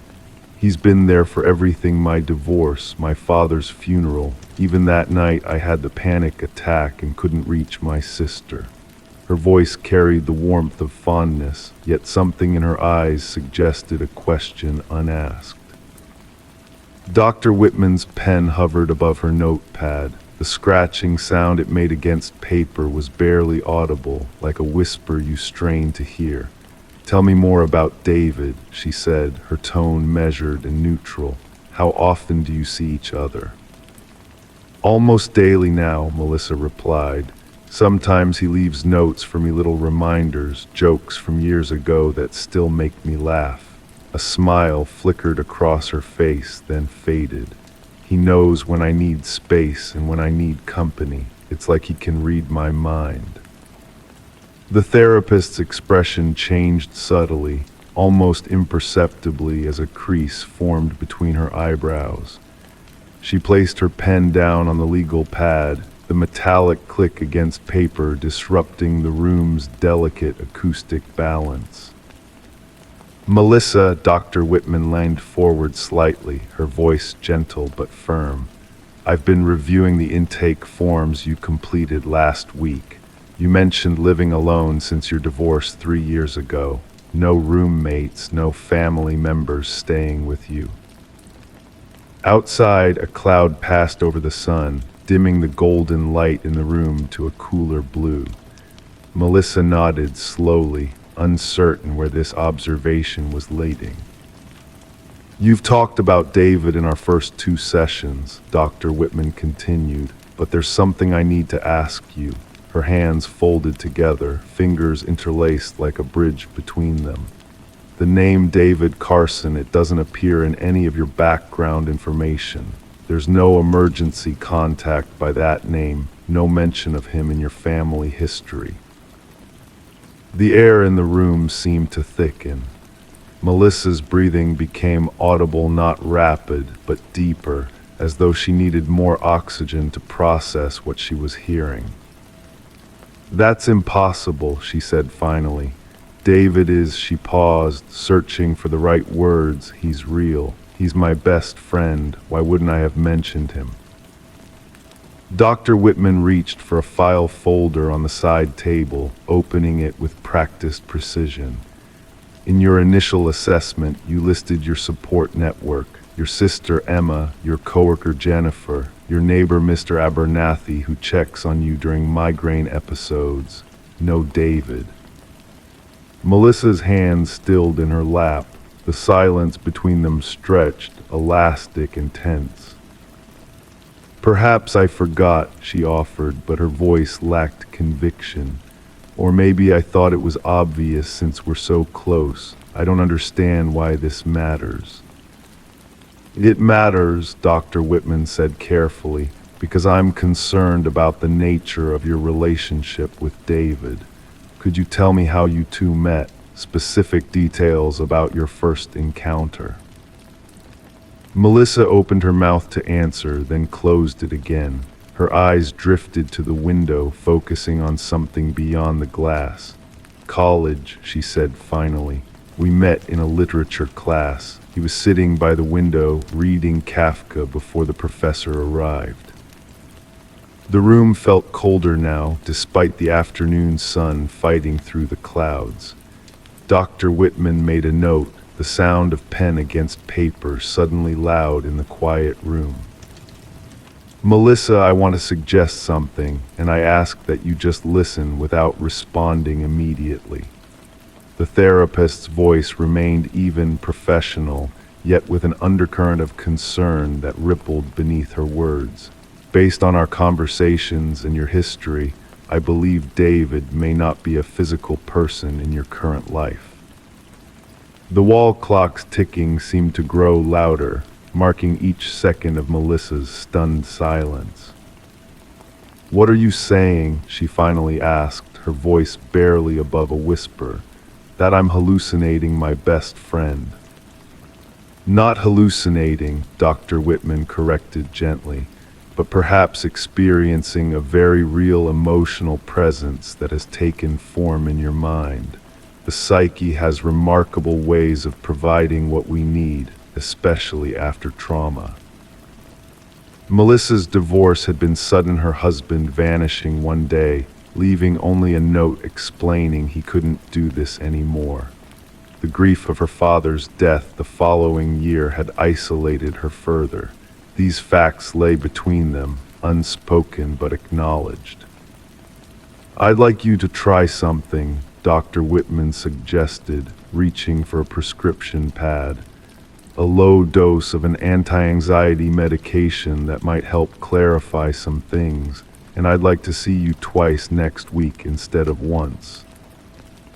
The session ended with Melissa clutching the prescription, her fingers pressing so hard against the paper that they left slight indentations.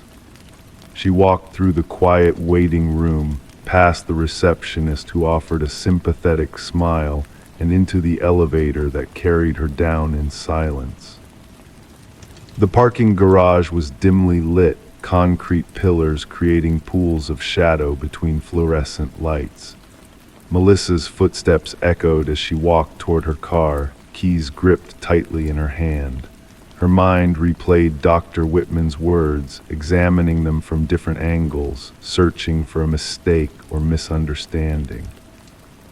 When she reached her car, a gray sedan parked in a far corner, she noticed something on the passenger seat visible through the window. A folded piece of paper that hadn't been there when she arrived. With trembling hands, she unlocked the door and reached for it. The paper was cream-colored stationery, folded once, the kind she kept in a drawer at home. She recognized the handwriting immediately, bold strokes with a distinctive curl to the Y's and G's. "Don't trust her," it read simply. Melissa stared at the note, her heart pounding in her chest. David's handwriting, David's words, a warning against the therapist who claimed he wasn't real. She drove home in silence, no radio, no phone calls, just the sound of tires against asphalt and her own thoughts circling like birds of prey. The suburban streets looked different, somehow houses that had been familiar now seemed like facades, hiding secrets behind their drawn curtains and closed doors. Her house, a modest two-story in a quiet neighborhood, welcomed her with darkness. She hadn't left any lights on, she never did. As she turned the key in the lock, a question formed in her mind. If David wasn't real, who had left the note? The house was silent as she entered, flipping on lights in each room as she passed through. Nothing seemed disturbed or out of place. In the kitchen, dishes from breakfast still sat in the drying rack. Her laptop remained on the coffee table where she'd left it.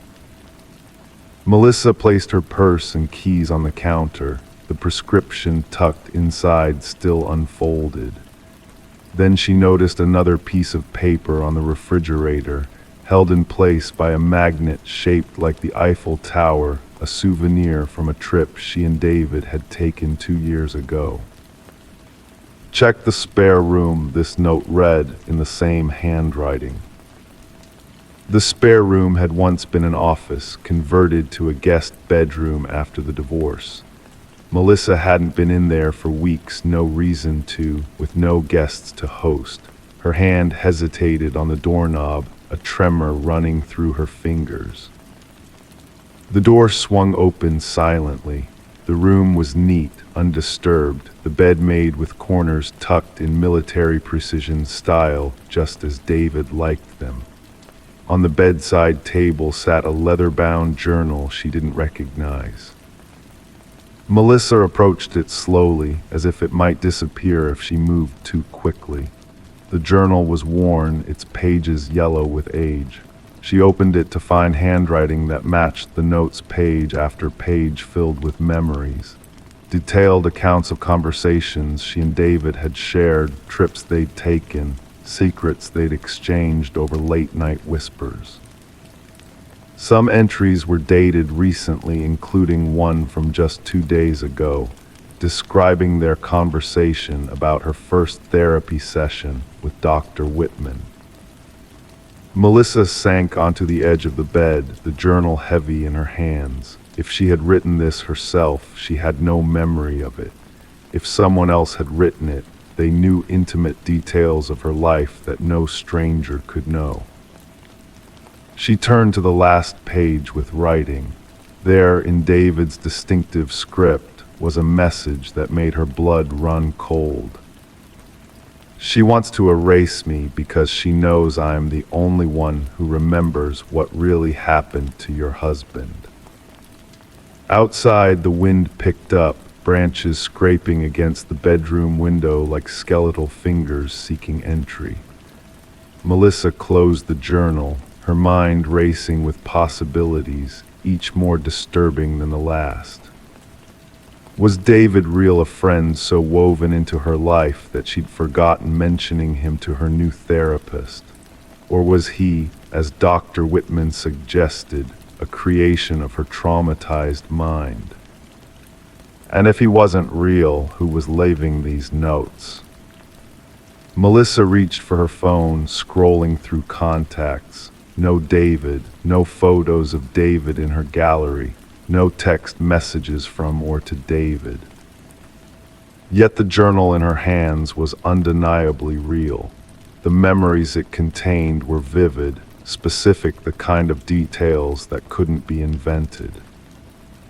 Night fell completely outside her window as Melissa sat motionless on the bed, the journal closed in her lap. Tomorrow she would return to Dr. Whitman with questions that needed answers. Tomorrow she would demand explanations for the inexplicable. But tonight she wasn't alone in the house. Whether David was flesh and blood or something else entirely, his presence surrounded her in the notes, in the journal, in the feeling of being watched that raised goosebumps on her arms. "I'm still here," whispered a voice from the doorway, familiar, comforting, and terrifying all at once. "I've always been here, and I always will be." Melissa didn't turn around. She didn't need to. Some friends never leave, even when they should.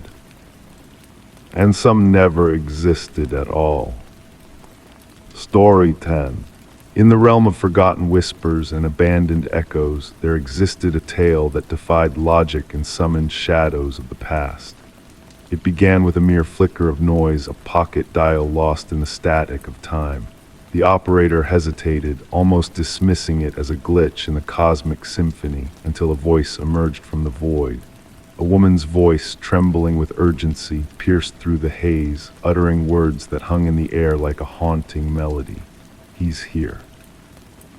And then a shroud of silence descended, swallowing the rest of her plea. The enigmatic call originated from an empty house, a relic of solitude standing amidst whispers of forgotten memories. The walls whispered of secrets long buried, of a family named Sullivan who once sought refuge within its crumbling embrace. Their presence had faded like whispers on the wind, leaving behind only remnants of a tragic past.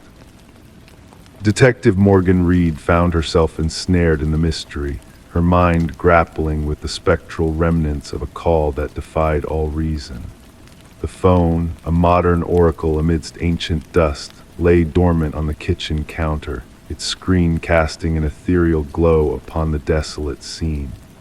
Each playback of the chilling message only deepened the mystery, the words echoing in Morgan's mind like a riddle without a solution. The Sullivan family's history was etched with tragedy, marked by a fire that devoured the west wing of their home, prompting their exodus into the realm of shadows. The caretaker, a silent sentinel of the past, swore by the sanctity of solitude, claiming no intruders had trespassed upon the threshold of the abandoned abode. As Morgan delved deeper into the enigma, a revelation emerged like a specter from the mist. The number traced back to Catherine Sullivan, the daughter who had departed this world in a cruel twist of fate. Her existence lingered in the echoes of the call, a spectral presence reaching out from beyond the veil of mortality. The evidence offered no solace, no tangible thread to unravel the tapestry of the inexplicable. The forensic gaze revealed naught but whispers in the dust, as if the phone itself had materialized from the ether, a phantom of communication bridging the realms of the living and the lost. The spectral call became the focal point of their inquiry, a spectral thread weaving through the fabric of time and memory. Voice analysis whispered of echoes from the past, with a certainty that sent shivers down Morgan's spine. The timestamp of the call bore a macabre symmetry, aligning with the moment of Catherine's untimely demise, a convergence of timelines that defied the laws of nature. Interviews unveiled fragments of Catherine's life, each revelation a brushstroke on the canvas of her tragedy. Her father, cloaked in the shadows of remarriage, bore the weight of confusion in his gaze. Her mother, a solitary figure adrift in a sea of sorrow, crumbled at the sound of her daughter's spectral plea. Amidst the labyrinth of whispers and shadows, a beacon of truth emerged from the depths of the past. Catherine's mother, trembling with trepidation, unveiled a journal that bore witness to the shadows that lurked beneath the surface. The ink-stained pages whispered of a love twisted into darkness, of a journey spiraling into the abyss of fear and despair. Mark Jennings, the specter of Catherine's past, stood at the center of the storm, his facade cracking under the weight of scrutiny. The journal's revelations cast a pall over his alibi, exposing the shadows that clung to his every word. The truth, a phantom lurking in the shadows, emerged from the depths of the earth. Catherine's buried phone, a relic of secrets entombed in the soil. The deleted texts painted a portrait of terror, of a relentless pursuit that culminated in tragedy on a desolate road. The whispers of the past found voice in the echoes of forensic analysis, revealing a tapestry of deception woven by the hands of a phantom. Mark's shrine to Catherine, a macabre homage to his twisted obsession, bore witness to the depths of his depravity. As the tendrils of justice closed around him, Mark's final confession echoed through the chambers of the past, a chilling testament to the lengths he had gone to silence the echoes of his crime. The jury's verdict, a reckoning written in the shadows of the abandoned house, brought a sliver of closure to a tale shrouded in mystery. The phone, a relic of spectral whispers and echoes, now rests in the confines of the evidence locker, its silent vigil a reminder of the truth that transcends the boundaries of mortality. Catherine's voice, a whisper in the night, lingers in the corridors of memory, a testament to the resilience of the silenced and the forgotten. Story 11, The Whispering House. She had a desire to freshen up the nursery before the little one's arrival. The walls bore a faded blue hue, a color that held secrets and stories within its aged layers. As she applied the first coat of white paint, a hidden message slowly emerged from beneath the surface letters, initially faint, then growing sharper and clearer. "Don't let it hear you," her breath hitched in her throat. Stepping back, she noticed something unsettling: small handprints imprinted in the fresh paint, positioned too high on the wall for any child to reach. This discovery in the nursery of the old Morgan residence marked the beginning of what would later be known as the Whispering House case. The young couple had purchased the Victorian-style home at a remarkably low price, unaware of the dark history lurking within its walls. Detective Sarah Klein, with her notebook in hand, rang the doorbell. A woman, her pregnant belly prominent beneath paint-splattered overalls, answered the door. Dark circles rimmed her eyes, a sign of sleepless nights. The detective observed the woman's trembling hands as she recounted finding the mysterious message and handprints. The previous owners vanished overnight, the woman explained. Neighbors mentioned they left abruptly with just a carload of essentials, no moving truck in sight.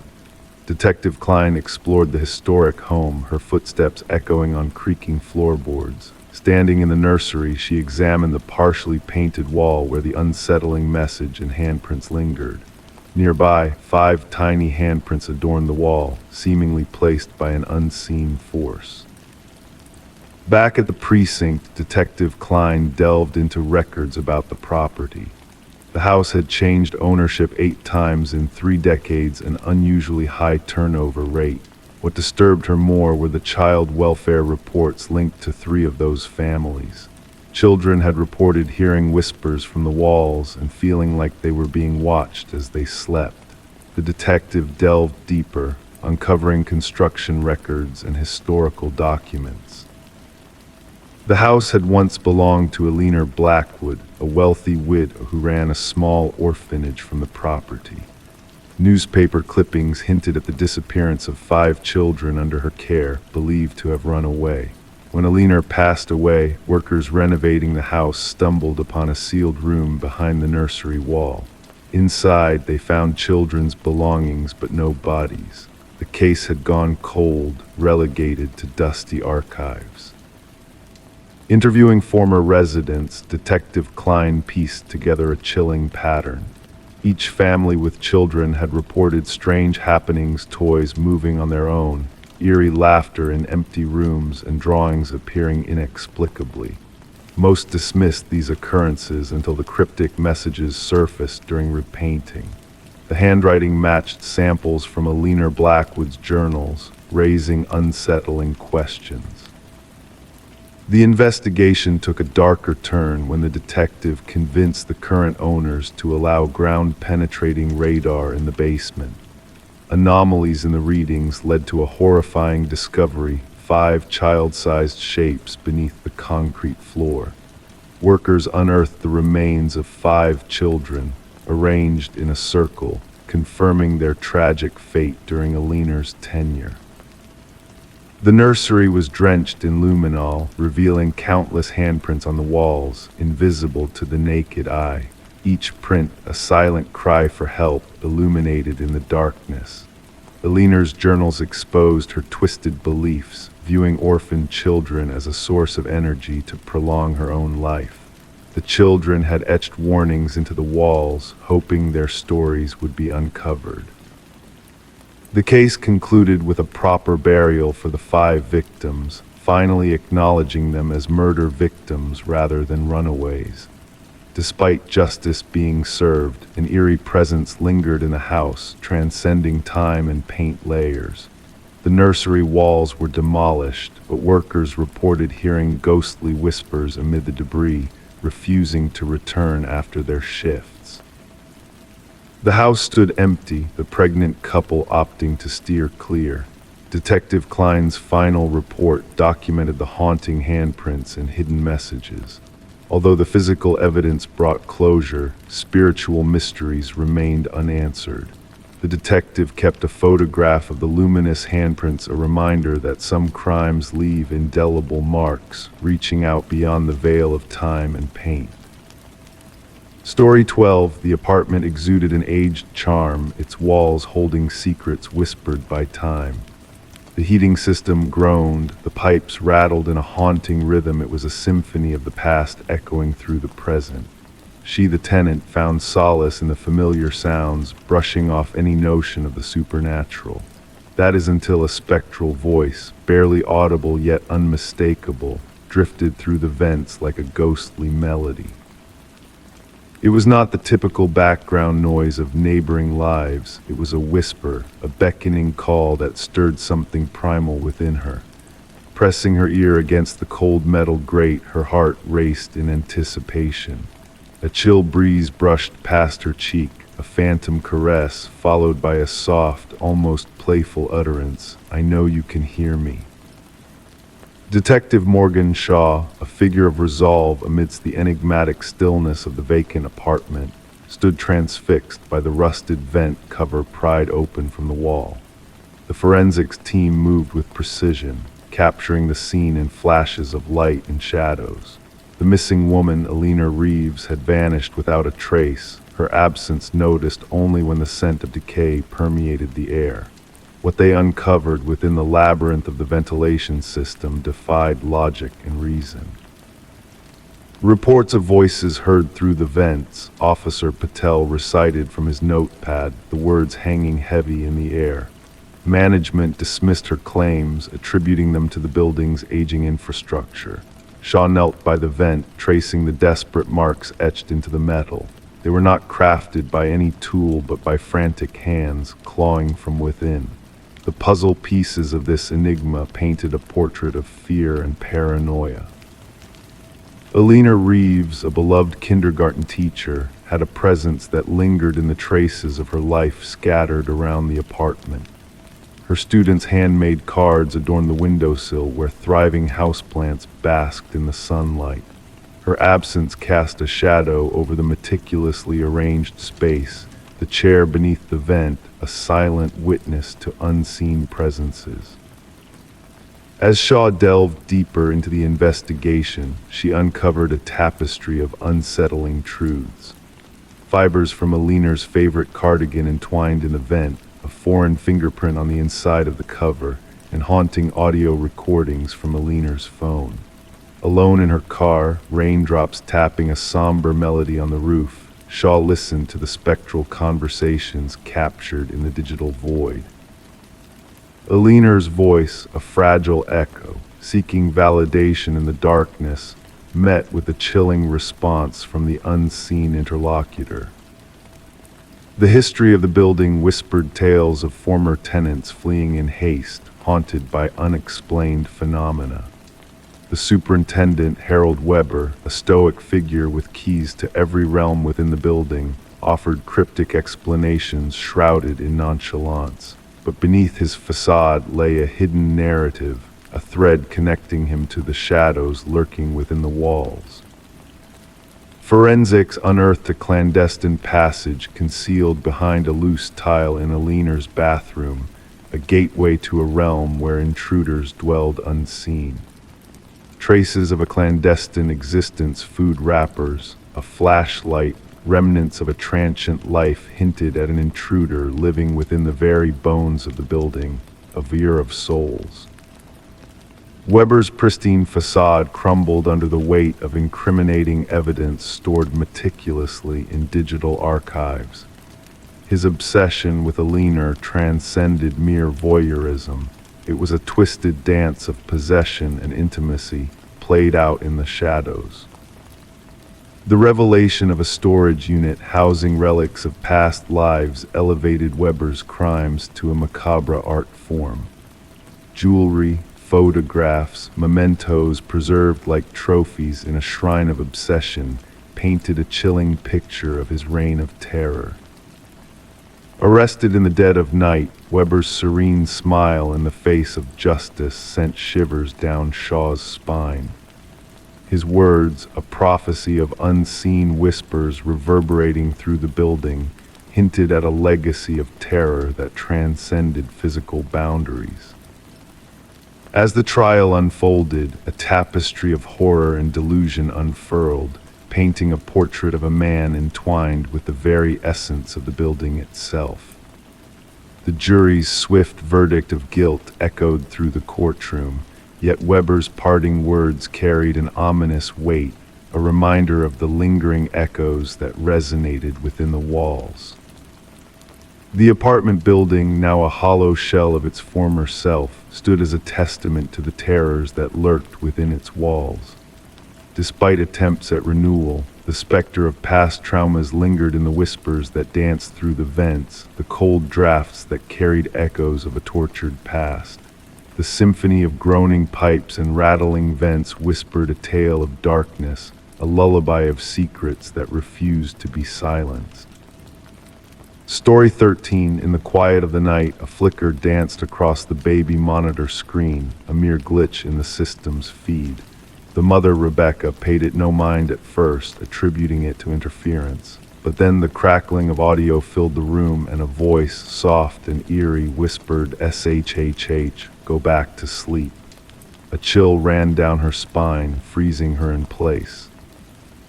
With a racing heart, she dashed to her son Samuel's room, only to find his crib empty, the window shut tight, and the door securely locked.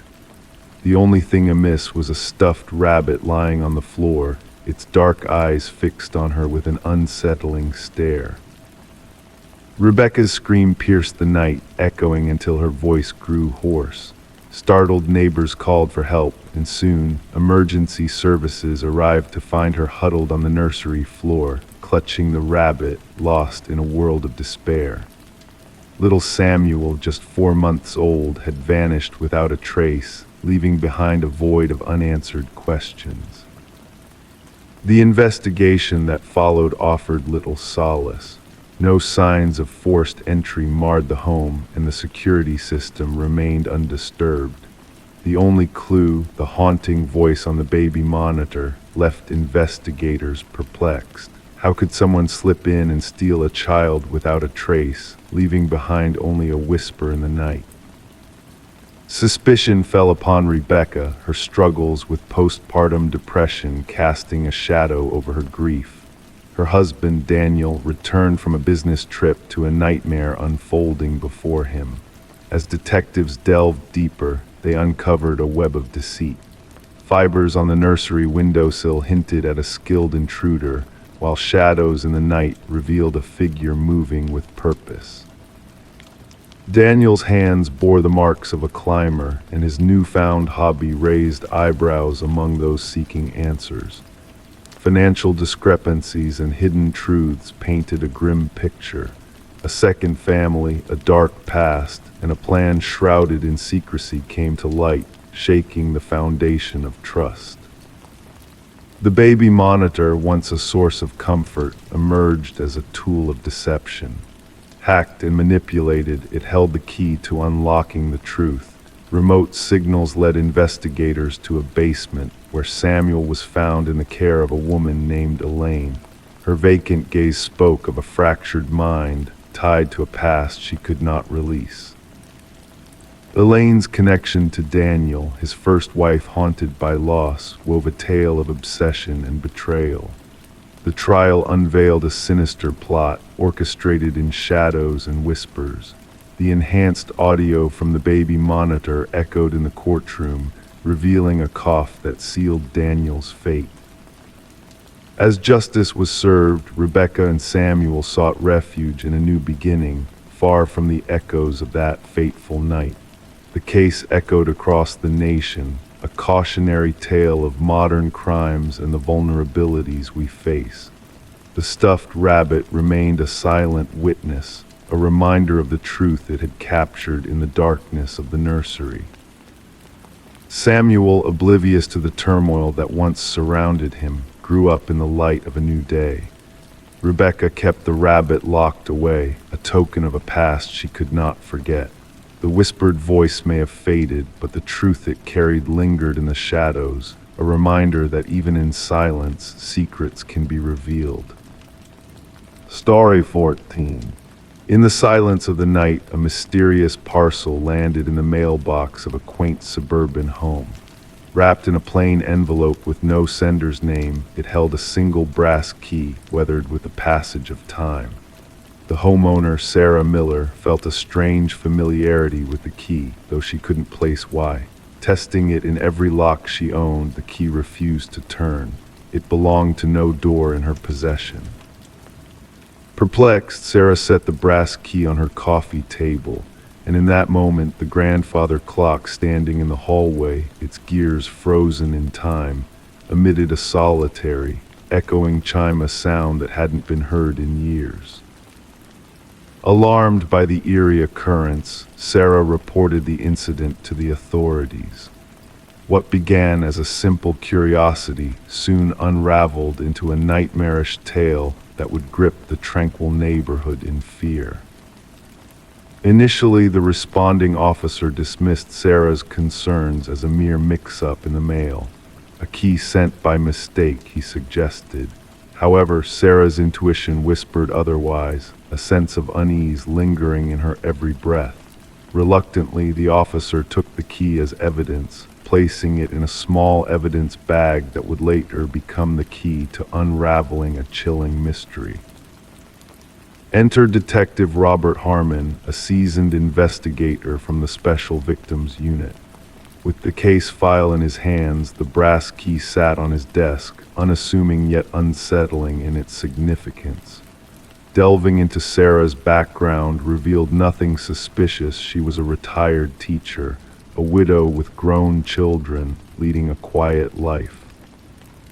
Forensic analysis yielded no fingerprints on the key except for Sarah's. The envelope bore no clues save for a generic postmark. The key, a common schlage, showed signs of wear, hinting at a history shrouded in shadows. A breakthrough surfaced when Detective Harmon decided to run the key's unique pattern through the department database. 7 years back, an identical key had been linked to a cold case involving a storage unit filled with grisly evidence and unsolved mystery haunting the precinct. The original investigation had hit dead ends, with the suspect's identity eluding capture. But as Harmon dug deeper into the past, a connection emerged between the key and a series of heinous crimes involving missing women and unspeakable horrors. Sarah, innocent and unsuspecting, found herself entangled in a web of darkness she couldn't comprehend. As the investigation progressed, fear gripped her heart, leading her to fortify her home with new locks and security systems, a desperate attempt to shield herself from the unknown threat looming over her. The hunt for the elusive suspect, Harold Jenkins, intensified, revealing a chilling trail of hidden truths. Jenkins, a shadow in the community, had left behind a trail of unanswered questions and shattered lives. His secluded cabin, a den of horrors, unveiled a chamber of keys, each bearing the name of a victim, each unlocking a tale of terror. With each discovery, the scope of Jenkins' depravity widened, sending shockwaves through the neighborhood. The manhunt for the elusive keymaster gripped the nation as authorities raced against time to prevent further tragedy.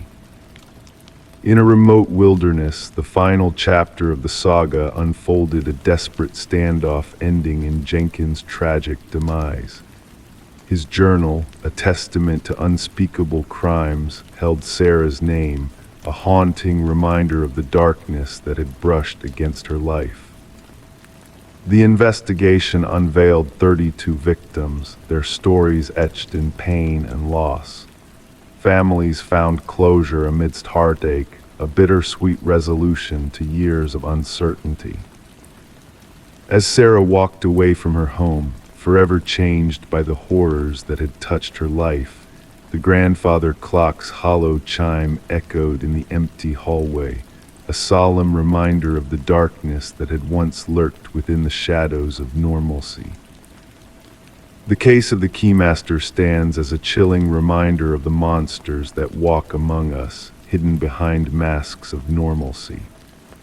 And in the silence of an evidence locker, a collection of brass keys lay dormant, bearing witness to the lives lost, the stories untold, and the harrowing truth that some evils can never be locked away. Story 15, in the depths of the attic, obscured beneath a worn blanket, they stumbled upon it. A porcelain doll, ancient and fragile, with unblinking blue eyes that seemed to hold secrets of their own.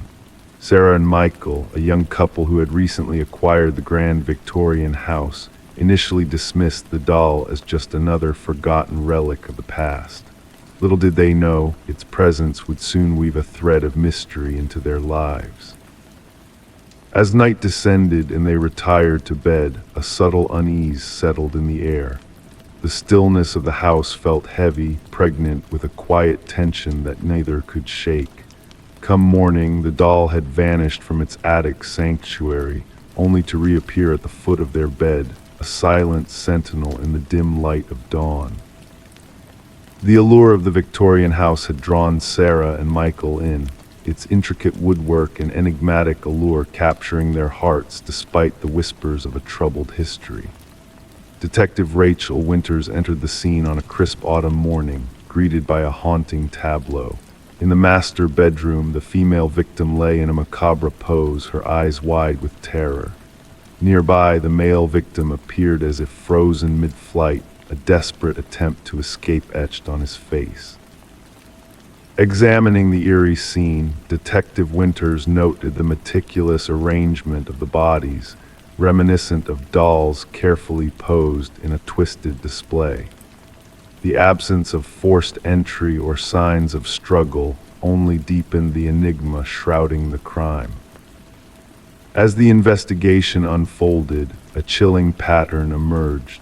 Neighbors whispered of shadows flitting behind curtains and ghostly laughter echoing through empty halls.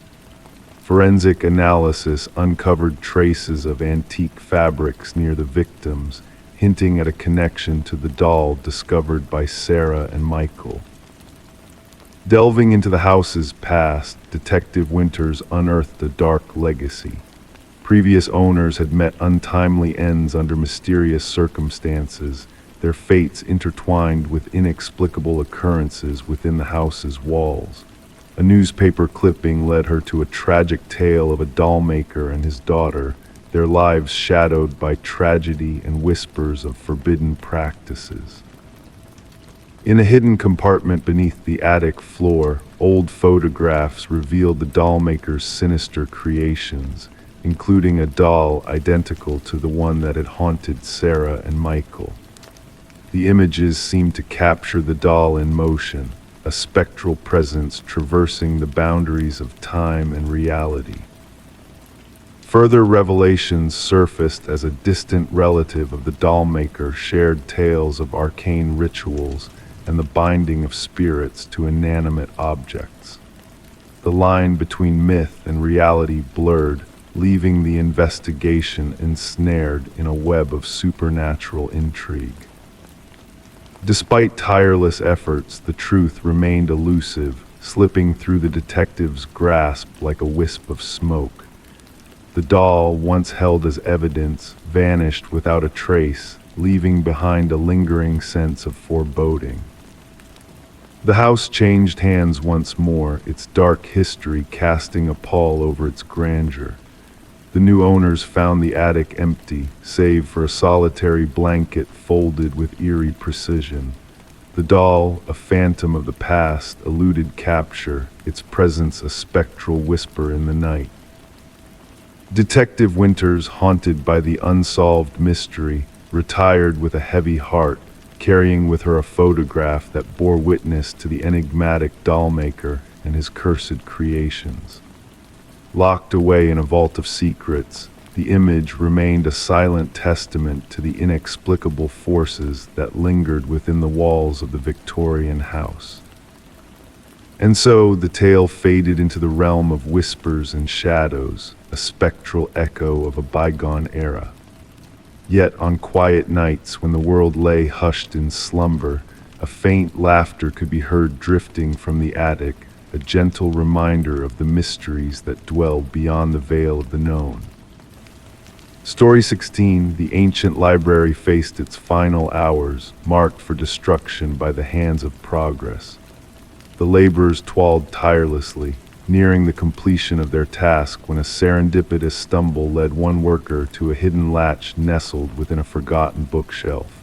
With a gentle click, the bookcase swung open, revealing a clandestine passageway that beckoned into the unknown depths of a secret chamber. The air hung heavy and stagnant, untouched by human presence for what seemed like an eternity. Within this hidden sanctum, devoid of furniture save for a solitary chair bolted to the cold floor, a cryptic message adorned the walls in frantic repetition: "I am still here." The foreman, sensing the ominous aura that permeated the room, urgently summoned the authorities. Detective Morgan Walsh, a seasoned veteran of 2 decades in law enforcement, entered the clandestine chamber with a steady beam of his flashlight piercing the shadows, casting an eerie glow upon the chilling inscription that adorned the walls. "Secure the scene," Walsh commanded, his voice resonating in the confined space. "No one disturbs anything until forensics arrive." The history of the library whispered tales of intrigue and tragedy. Once the private domain of the esteemed Harrington family, the building had been bequeathed to the public following the enigmatic disappearance of their daughter, Rebecca. Vanishing during her final year of college, leaving no trace save for her abandoned car near the woods, Rebecca's fate had remained shrouded in mystery. Despite exhaustive efforts to unravel the enigma, the case had grown cold, the prevailing notion suggesting she had fled to forge a new existence, a notion vehemently denied by her grieving family, who harbored suspicions of a darker truth. As forensic experts meticulously combed through the hidden chamber, they unearthed strands of hair and fibers embedded within the aged chair, while the cryptic message etched on the walls bore traces of blood and skin cells beneath layers of neglect. Initial analysis hinted at the presence of a young female's biological material, suggesting a harrowing tale of captivity and struggle within the confines of the hidden room.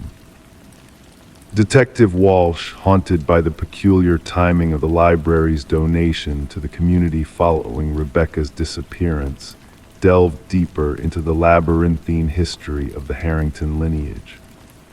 A startling revelation emerged: the bookshelf concealing the secret chamber had been installed by a contractor exclusively employed by Maxwell Harrington, Rebecca's uncle and the patriarch of the family. Financial records hinted at clandestine dealings, with exorbitant payments made to the contractor far surpassing standard renovation expenses. Former library staff, their faces etched with disbelief, professed ignorance of the hidden enclave's existence, save for one elderly librarian who recalled Maxwell's solitary sojourns within the forbidden section, cloaked in the guise of preserving its historical sanctity.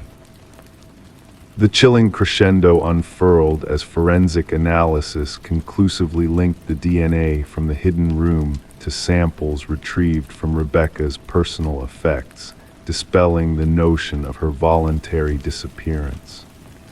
A grim reality emerged: Rebecca had not absconded, but had been ensnared behind the veil of familial deceit. Armed with a warrant, detectives scoured the Harrington estate, unearthing a damning journal secreted within Maxwell's study. Its ink-stained pages bore witness to a twisted obsession, culminating in a final entry that laid bare the macabre truth of Rebecca's imprisonment. Confronted with irrefutable evidence, Maxwell's veneer of denial crumbled, his hollow confession revealing a tale of betrayal and murder spun from the threads of familial ambition and treachery. The cold truth surfaced: the once beloved uncle had orchestrated Rebecca's captivity, a bid to silence her from unraveling his web of deceit that culminated in a tragic struggle that claimed her life. Beneath the floorboards of the hidden chamber, the stark reality awaited discovery. Excavation unearthed Rebecca's skeletal remains, adorned with the silver bracelet that had once adorned her wrist, a poignant relic of a life extinguished too soon. As Maxwell faced the reckoning of justice, the Harrington family, gripped by sorrow and remorse, gathered to witness the closure that had eluded them for so long. Holding her daughter's cherished bracelet, Rebecca's mother found solace in the bittersweet closure that justice, though delayed, had prevailed. The library, once slated for oblivion, now stood as a monument to a life unjustly taken, a somber reminder of the darkness that lurked behind the facade of familial honor. In a poignant twist of fate, Rebecca's enduring message, "I am still here," etched upon the walls, ensured her legacy would endure, a testament to the indomitable spirit that defied oblivion and demanded the truth be unveiled, no matter how deep it lay hidden.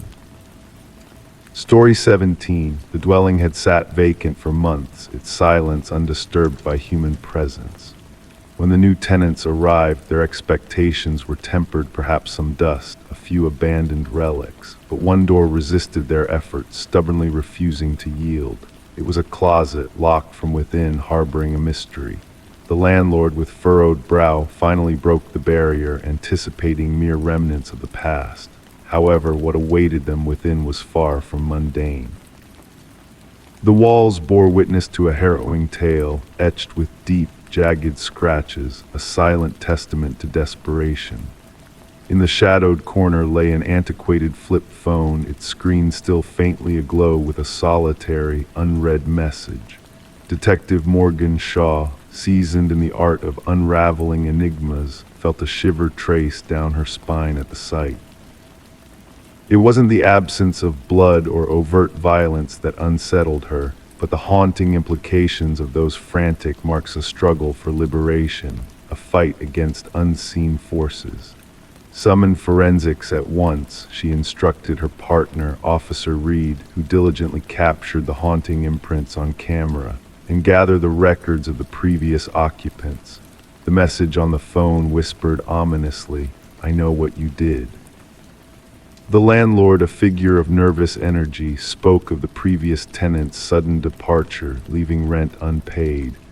A young woman, quiet and unassuming, vanished about 6 moons past, he murmured, eyes skirting the closet's dark maw, never caused a stir.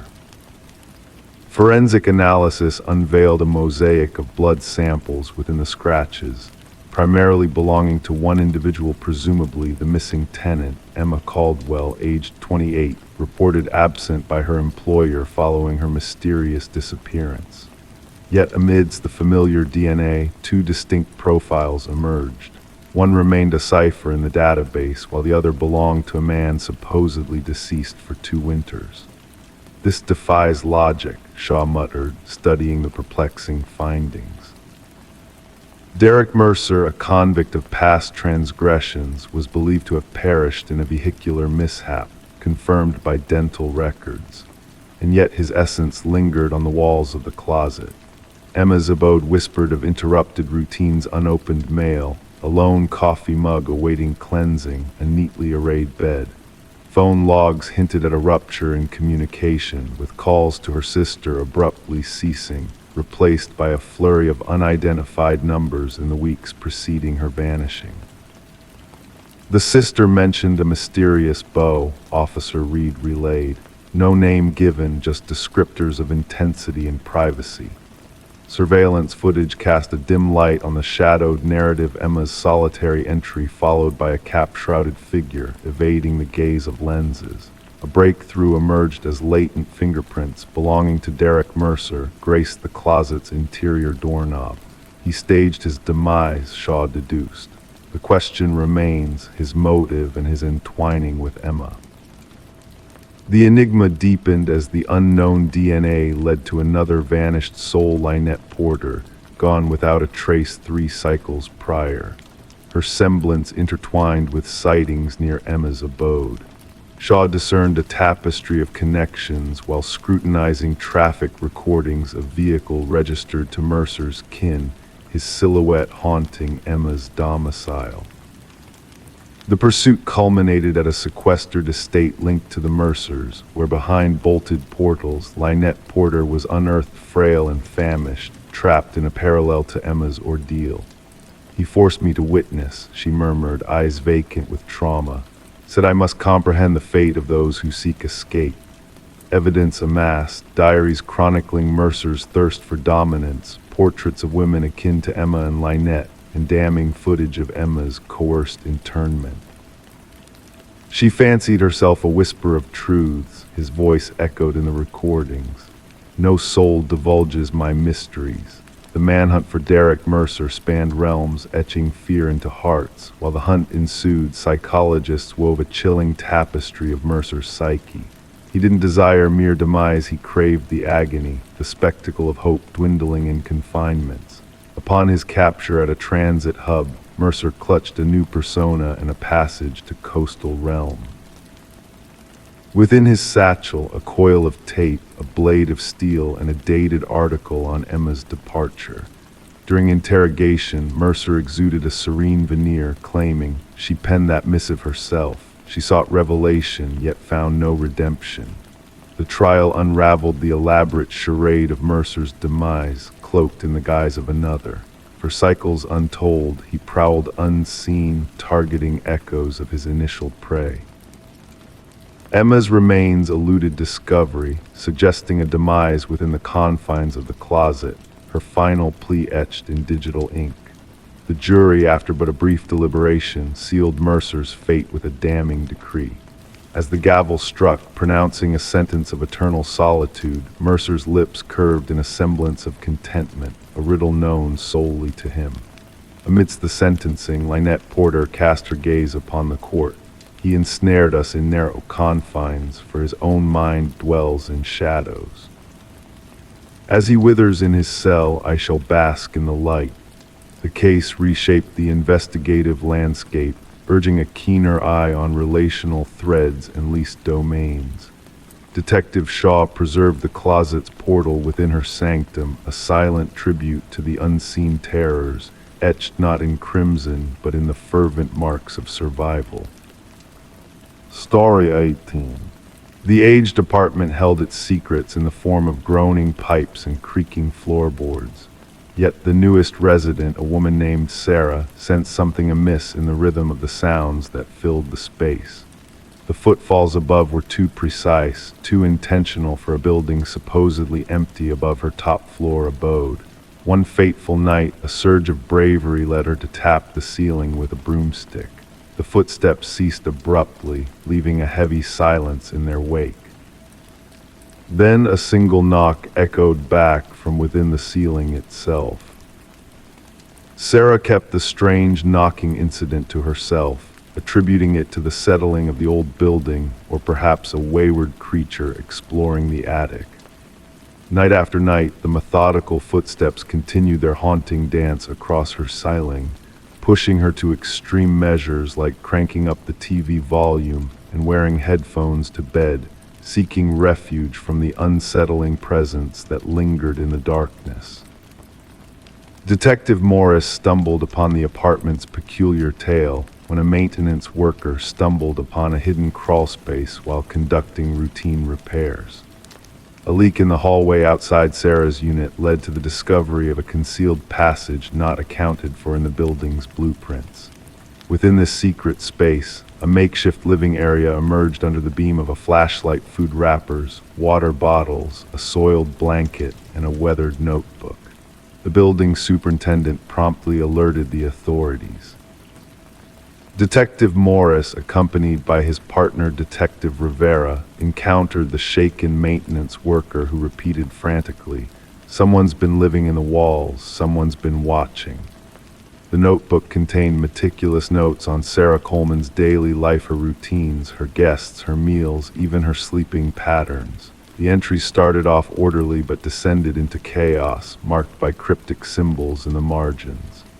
"The subject no longer responds to my signals," the final page read. "She has chosen to ignore me. No one ignores me." Forensic teams combed through the hidden passages, uncovering fingerprints that matched no known records. An intricate network of secret pathways within the walls and ceilings of the building was unveiled, some dating back decades. Remarkably, these passages connected to 5 different units but terminated in observation points disguised as innocuous fixtures, all leading to Sarah Coleman's apartment. Interviews with current residents yielded no unusual occurrences, yet former tenants painted a sinister picture. 3 of Sarah's predecessors reported feelings of being watched or hearing inexplicable noises, prompting one to flee after a mere fortnight. None had spoken up, fearing they'd be dismissed as paranoid. A breakthrough came with the discovery of minute blood stains in one of the hidden compartments, linked through DNA analysis to Martin Weaver, a former resident who had vanished mysteriously years earlier. Detective Morris revisited Martin's case, learning that he had confronted a reclusive neighbor named Edward who had occupied the unit above him. Soon after their altercation, Martin disappeared, and Edward abruptly left without a trace.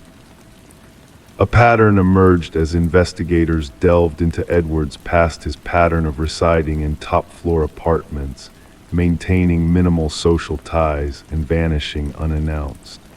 A neighbor recalled Edward's intense demeanor and his constant need for silence. Property records led to a remote cabin where a chilling collection of photos, notes, and journals implicated Edward in a string of missing persons cases. Digging behind the cabin unearthed several graves, each revealing the remains of Edward's unsuspecting victims. Meanwhile, forensic experts identified Edward as Edward Mercer, a former construction worker with a penchant for hidden passages and surveillance.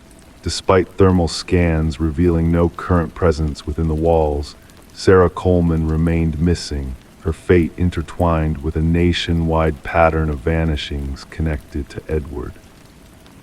Detective Morris's thoughts often drifted to Sarah, alone in her apartment, tormented by the unseen watcher above.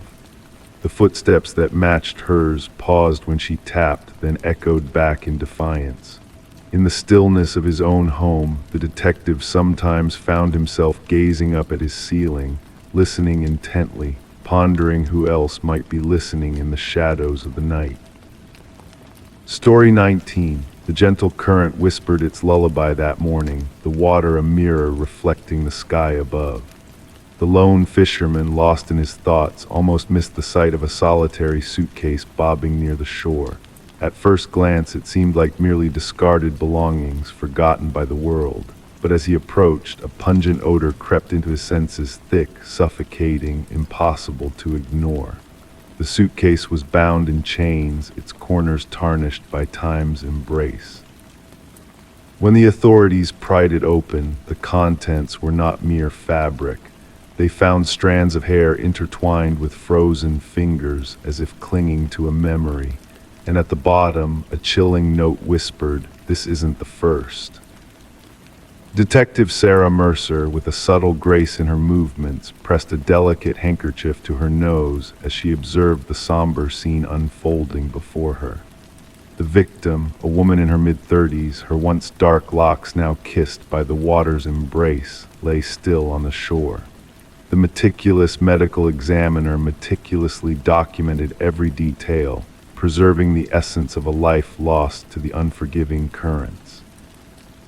What struck Mercer was not just the disposal of the body, but the meticulous care taken in presenting the victim manicured nails, freshly styled hair, adorned in luxurious garments. She was not discarded here, Mercer murmured softly, her gaze fixed on the rhythmic dance of the water against the muddy banks. She was prepared, showcased. The victim was identified as Catherine Walsh, a real estate agent whose expertise lay in selling dreams woven in luxury. Divorced, with no offspring to carry her legacy, she inhabited a world of solitude within an affluent neighborhood. Her colleagues painted a portrait of a woman driven by ambition, a perfectionist in all her endeavors. Her absence was noted when she failed to grace an important showing, a sale that could have been her crowning achievement. As the investigators delved into Walsh's meticulously curated modern abode, a sense of unease lingered in the air. Everything was immaculate, almost unnaturally so. Designer furniture stood as if frozen in time, untouched by the chaos of life. Yet a drawer slightly ajar in her home office revealed a glimpse of imperfection. Within its depths lay a leather-bound journal, its final entry a haunting echo of a presence unseen. He's watching again. Same car, different plates. The digital footprints left behind in Walsh's emails unveiled a haunting narrative, messages from unknown senders, all bearing the same eerie declaration: I see your perfection. A symphony of surveillance, a ballet of fear. Mercer, with a mind sharp as a blade, connected the dots between the meticulous presentation of the victim and the chilling messages received in the dead of night. Our perpetrator is a maestro of precision, she whispered to her partner, her eyes reflecting the depths of her thoughts. This was not a crime of passion. This was a ceremony. The key to unlocking the mystery emerged from an unexpected source, a local pawnshop owner who recognized Walsh's distinctive emerald necklace, a treasure missing from her earthly possessions. The pawned artifact led the investigators to Michael Linden, a man of unassuming demeanor, a ghost in the tapestry of life. Surveillance footage painted a portrait of Linden's silent presence in Walsh's world, a shadow weaving in and out of her existence with a purpose known only to him. Within the confines of Linden's modest abode, a chilling truth unfurled, walls adorned with stolen glimpses of women, their essence captured in moments of vulnerability. A shrine hidden behind a facade of normalcy, a testament to a mind veiled in darkness. Each victim meticulously catalogued, their lives laid bare in a twisted mosaic of possession. The interrogation room stood as a silent witness to the unveiling of a soul shrouded in shadows. Linden, with a facade of calmness that belied the storm within, confessed to his deeds with a chilling detachment. They were flawed, he spoke, his voice devoid of emotion. They paraded their perfection, but I saw the cracks. Catherine's desk held chaos within. Her lipstick betrayed a missed stroke. Her facade was but a mask of deceit.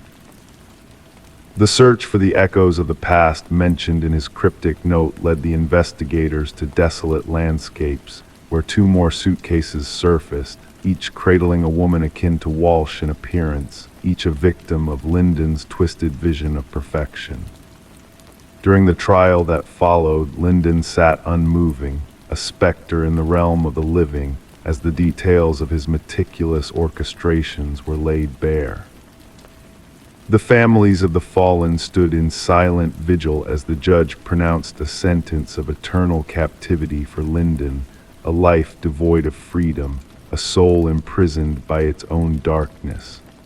For Detective Mercer, the case found its closure in the halls of justice, yet the shadows of unanswered questions lingered in the corridors of her mind. What drove Linden to seek solace in the shadows of perfection? What demons whispered in the recesses of his soul, urging him to seek absolution in the destruction of others? The river continued its eternal dance downstream, carrying with it the remnants of a tale untold, a mystery buried beneath the surface of tranquility. In the precinct on Mercer's desk lay the haunting remnants of a life extinguished too soon, a chilling reminder that in the silence of ordinary lives, monsters sometimes wear the masks of men, waiting for a single flaw to reveal the darkness within. Story 20. The hotel stood there, a relic of the past, its faded facade hiding stories of transient guests passing through its worn doors. The tired clerk handed her the key, his eyes betraying a silent warning. Just avoid the last door on the left, he murmured cryptically. Intrigue sparked within her, fueling her curiosity. That night, amidst the hushed hum of the hallway's dim lights, she found herself standing before that forbidden door. The handle chilled her fingers as she reached out, and as she pressed her ear against it, a faint breath whispered from the other side. Detective Morgan Reed, her senses sharpened by years of investigations, entered the room beneath the yellow tape, the metallic tang of blood greeting her like an old acquaintance. The scene unfolded before her, a tableau of contrasts. Pristine bathroom, untouched bed, and in between the macabre sight of a young woman's lifeless form sprawled on the floor. Her vacant gaze stared upwards, frozen in a silent scream. Reed knelt beside the victim, her mind already piecing together the grim puzzle. The forensic technician's detached voice broke the silence, marking this as the third such scene this season, each victim bearing the same chilling signature. Reed absorbed the information in silence, her focus unwavering. The victim's elegant attire clashed with the shabby surroundings, a stark reminder of the brutality that had unfolded within these walls. This was no random act of violence, this was a meticulously planned horror. Back at the station, Reed delved into the growing stack of evidence, each piece a thread leading her closer to the elusive truth. The victims, all eerily similar, painted a haunting picture on the incident board. The community whispered of a predator on the loose, preying on unsuspecting souls seeking shelter in the anonymity of cheap motels. As days blurred into nights, the investigation deepened, revealing layers of darkness beneath the surface. Surveillance footage provided no answers, and the victim, Elaine Werner, remained an enigma, a financial analyst with a hidden life. Reed's breakthrough came in the form of a cryptic clue from Werner's sister, hinting at a forbidden romance with a mysterious C from her workplace. The trail led Reed to Charles Emerson, a senior executive with a polished exterior that belied the darkness within. His alibi crumbled under scrutiny, and as the evidence mounted, his facade cracked, revealing a man driven by fear of exposure. Emerson's meticulous plan unraveled, exposing a web of deceit woven with cruel precision. In the courtroom, the truth laid bare, justice served, but for Reed, the case lingered like a haunting melody. The media dubbed it the door on the left case, dissecting Emerson's twisted mind while Reed found herself haunted by unspoken questions. Behind closed doors, she pondered the depths of human darkness, the thin veil separating ordinary lives from unspeakable horrors. And as she walked down hotel corridors, the echo of footsteps a ghostly reminder, she couldn't shake the feeling of doors left unopened, of secrets waiting to be uncovered. In the evidence locker, the silent witnesses' 3 hotel keys, innocuous yet heavy with the weight of untold stories, stood as a testament to the chilling truth that some doors, once opened, reveal a darkness that can never be fully contained. Story 21. In the quiet stillness of the night, a tale unfolded within the walls of a Victorian-era home, whispered by the peeling layers of wallpaper. Michael and Sarah Klein, the unsuspecting new tenants, embarked on a journey of discovery that would unravel a mystery hidden within the very foundation of their charming abode. It began with a simple water stain in the master bedroom, a yellowish blemish on the floral wallpaper that beckoned them to peel back the layers of time. As they delved deeper, past the outdated paisley patterns and striped paper of bygone eras, they stumbled upon something unexpected, a name, repeatedly scrawled in ink with frantic urgency. Eleanor Winters, the walls echoed, the handwriting growing more erratic with each repetition. Intrigued and unsettled by this enigmatic discovery, the couple delved into a digital labyrinth in search of answers. Their quest led them to a missing persons case from decades past, where a young woman named Eleanor Winters bore a striking resemblance to the previous homeowner, Margaret Cavendish. As the pieces of the puzzle slowly fell into place, Michael and Sarah found themselves consumed by an obsession to uncover the truth behind the haunting name etched into their walls. Their evenings were no longer filled with dreams of renovations, but with makeshift investigations and conversations with retired detectives. The revelation that Eleanor Winters had vanished without a trace intertwined with the enigmatic Margaret Cavendish, who had sold them the house, sent shivers down their spines. The walls, once silent witnesses, now whispered secrets of a fractured mind desperately clinging to reality.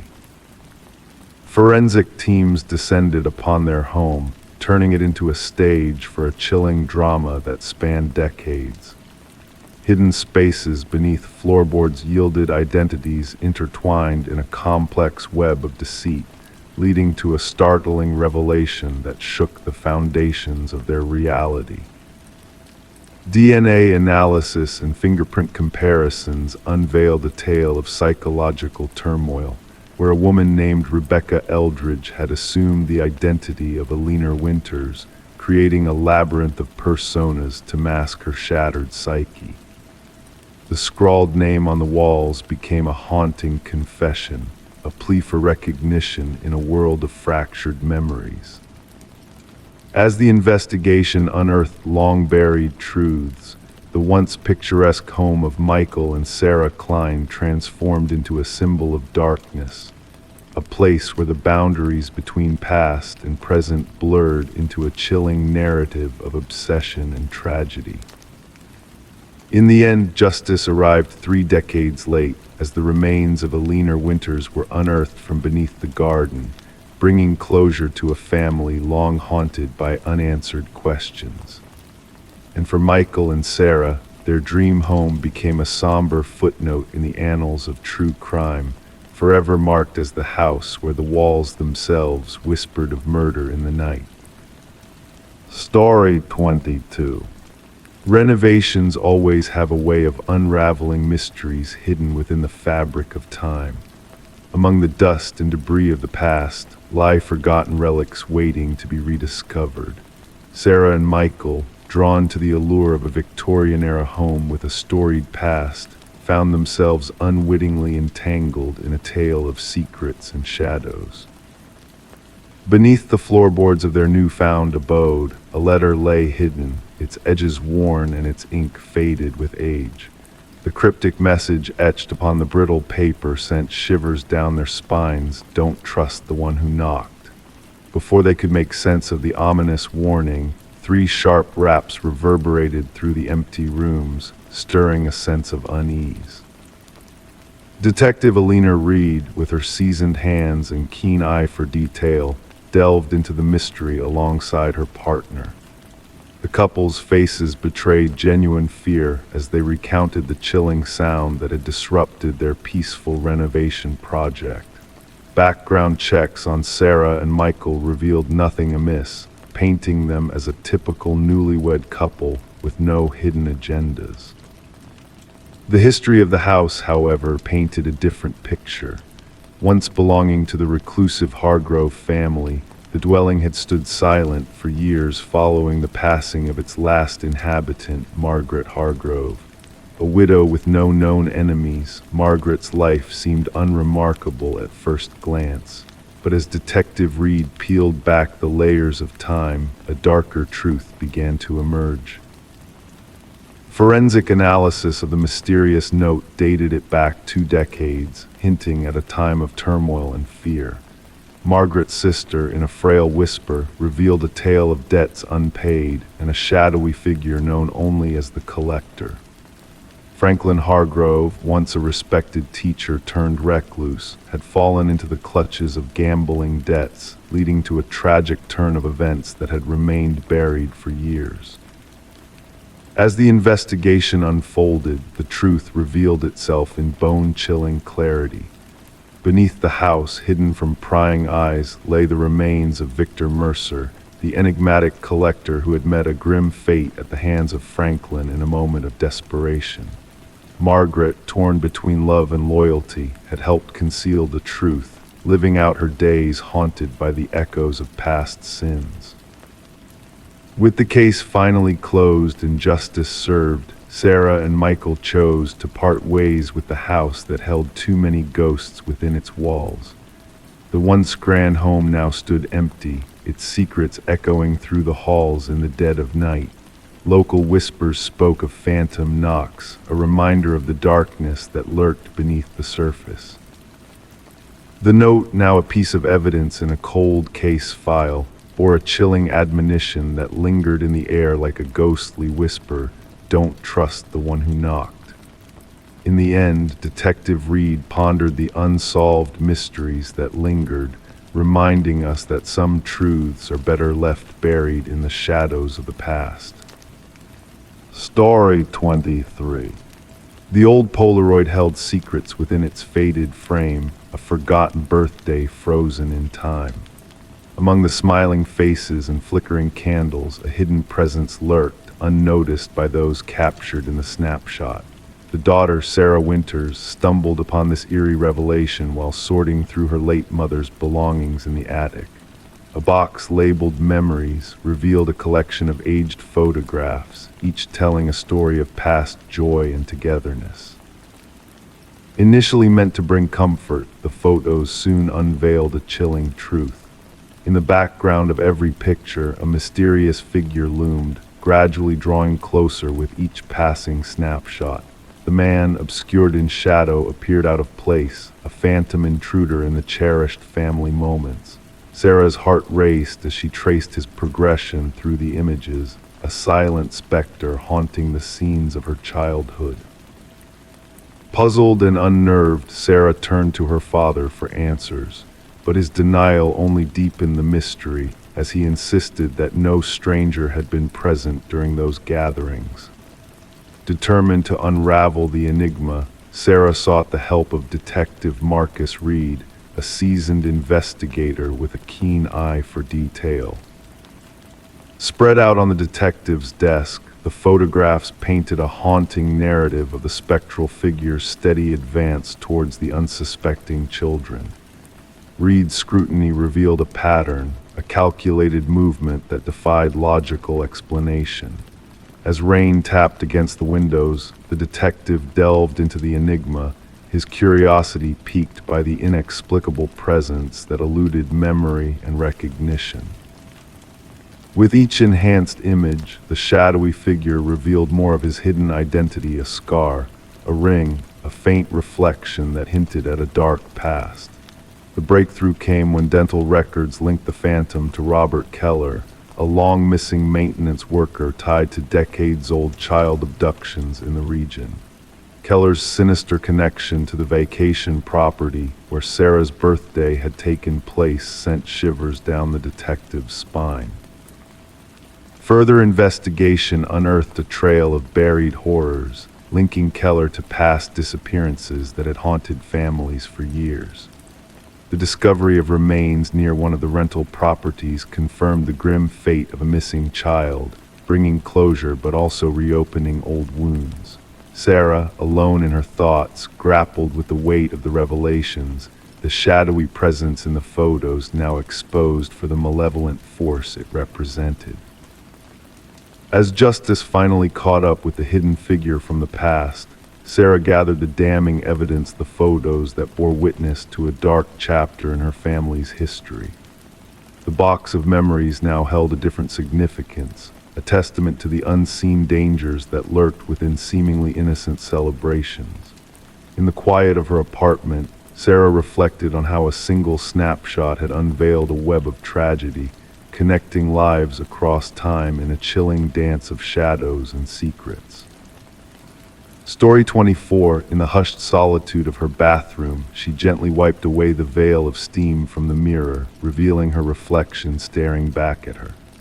Yet as her eyes lingered on the familiar image before her, a subtle disquiet began to stir within her. Everything appeared as it should her face, her attire all unchanged. But beneath the surface, a sense of unease started to unfurl. A flicker, a mere whisper of movement caught in the corner of her eye, not of her own making.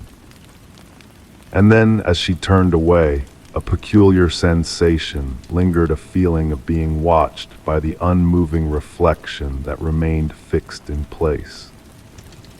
Thus unfolded the enigmatic tale of Rebecca Thorne, initiated by that unsettling moment in her modest abode. A solitary dweller in a tranquil suburban enclave, Rebecca was known to her acquaintances as methodical, reserved, a woman who navigated her world with precision while maintaining a polite distance. Her occupation as a data analyst bestowed upon her a life governed by routine and exactitude, offering no hint of the enigma that would enshroud her in the years to come. The enigma commenced innocuously. trivial displacements of objects within her living quarters, insignificant in themselves, merely rearranged, not missing. A coffee mug shifted to an unfamiliar shelf, books resettled, her toothbrush perched on the wrong side of the sink. These anomalies, initially brushed off as lapses of memory, were attributed to the strain of prolonged hours spent engrossed in the stark glow of fluorescent lights, poring over endless spreadsheets until her vision blurred. Detective Marion Shaw entered the fray upon receiving the initial report from Rebecca, who, after enduring weeks of these disturbances, finally sought the aid of the authorities. The preliminary evaluation yielded no tangible evidence of criminal activity, hinting at a possible involvement of mental health services rather than law enforcement. Shaw dutifully documented the grievance, consigning it to the archives among a heap of non-urgent cases. There was an absence of concrete proof, Shaw later attested. No breached locks, no vanished possessions, no signs of forced entry, just a woman plagued by a sense of disquiet in her own dwelling. The pivotal moment arrived with the incident involving the bathroom mirror. During her subsequent interaction with the authorities, Rebecca vividly recounted the episode, how her reflection appeared to move independently, how the sensation of being surveilled persisted even in solitude. This time she presented evidence in the form of a security camera she had installed, aimed at her front threshold. The footage unveiled a revelation that sent a shiver down the spines of even the most seasoned law enforcers. The grainy recording captured Rebecca departing for work in the morning, followed, 20 minutes later, by an identical likeness of her using a key to enter the premises. Forensic experts scrutinized the footage for any signs of manipulation or tampering, yet their search bore no fruit. The individual gaining entry mimicked Rebecca flawlessly, from movements to attire, even bearing the same distinctive leather bag owned by Rebecca.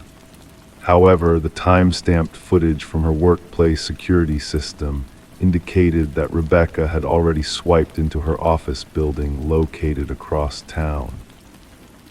"We are confronting a doppelganger scenario," Detective Shaw disclosed to her superior. "An individual who has meticulously studied Ms. Thorne and can replicate her with uncanny precision." The investigative efforts escalated. Fingerprints discovered throughout the apartment exclusively matched Rebecca's own, with no trace of foreign genetic material unearthed. Neighbors attested to witnessing nothing extraordinary, only the routine comings and goings of Rebecca. Mrs. Keller, a neighbor, recollected greeting Rebecca upon her return one evening, receiving no acknowledgement of deviation from the norm, though not deemed alarming. Rebecca commenced cataloging the instances of disruption in a journal. Minor alterations within her abode burgeoned in number. Food vanished from her refrigerator without recollection of consumption. Her computer displayed searches she did not initiate. Most disconcerting of all, she stumbled upon photographs on her phone, self-portraits resembling her, yet devoid of any memory of capturing them. In some images, her countenance appeared subtly askew, the smile too wide, the gaze too intense. "I feel as though my sanity is slipping," she confided to Detective Shaw during their third rendezvous. "Or perhaps there is a deliberate effort to persuade me so." The breakthrough manifested when a discernible pattern emerged in the surveillance footage. The doppelganger exclusively infiltrated the premises during Rebecca's absence for specific engagements, therapeutic sessions, yoga classes, Sunday morning grocery errands, prearranged activities with predictable durations. "An individual well acquainted with your routine," Shaw elucidated. "This is not a random occurrence. This is targeted surveillance and infiltration." A forensic psychologist postulated that they were grappling with a case of fixation, an individual fixated on assuming Rebecca's identity, perhaps with the intent of ultimately supplanting her entirely. Such occurrences, though rare, were documented in the annals of psychological literature. The culprit typically underwent a psychological rupture and fixated upon a victim embodying qualities they coveted: stability, beauty, success, normalcy. The investigation veered toward a focal point when Rebecca mentioned a former colleague, Lily Winters, who had been terminated due to a burgeoning display of erratic behavior. Lily had collaborated closely with Rebecca, often remarking on the resemblances between them. Following her dismissal, Lily dispatched a series of unsettling emails to Rebecca, one of which read, "We could be interchangeable. There are moments when I feel more akin to you than you do." Detective Shaw secured a warrant to scour Lily's residence. The discoveries therein transfigured the case from unsettling to chilling. A chamber within Lily's abode had been metamorphosed into a shrine-like replica of Rebecca's bedroom, adorned with an array of photographs, countless snapshots of Rebecca arriving home, shopping, socializing, all clandestinely taken. A wardrobe in a closet harbored exact duplicates of Rebecca's attire. Makeup brands identical to those favored by Rebecca adorned a vanity, alongside intricate notes chronicling her mannerisms, speech cadences, and daily routines. Particularly incriminating were the rehearsal videos. Lily had documented herself mimicking Rebecca's gait, gestures, expressions, with the progression evidencing a transformation from clumsy mimicry to near indistinguishable replication of the authentic Rebecca. "She yearned to assume my identity," Rebecca murmured upon beholding the evidence. "Her objective was not merely to imitate me, she sought to obliterate me." Forensic technicians unearthed sophisticated paraphernalia for crafting duplicates of keys and cloning electronic access cards. Lily had upheld an elaborate system for monitoring Rebecca's movements, inclusive of a diary replete with meticulous projections of her agenda. What remained inscrutable to investigators was Lily's ultimate motive. Journals uncovered in her domicile featured incoherent entries vacillating between the first and third person, occasionally alluding to Rebecca as both me and her within a single paragraph. The closing entry sent a chill down the spines of those involved. "In due course, only one of us shall endure. The stronger rendition shall prevail."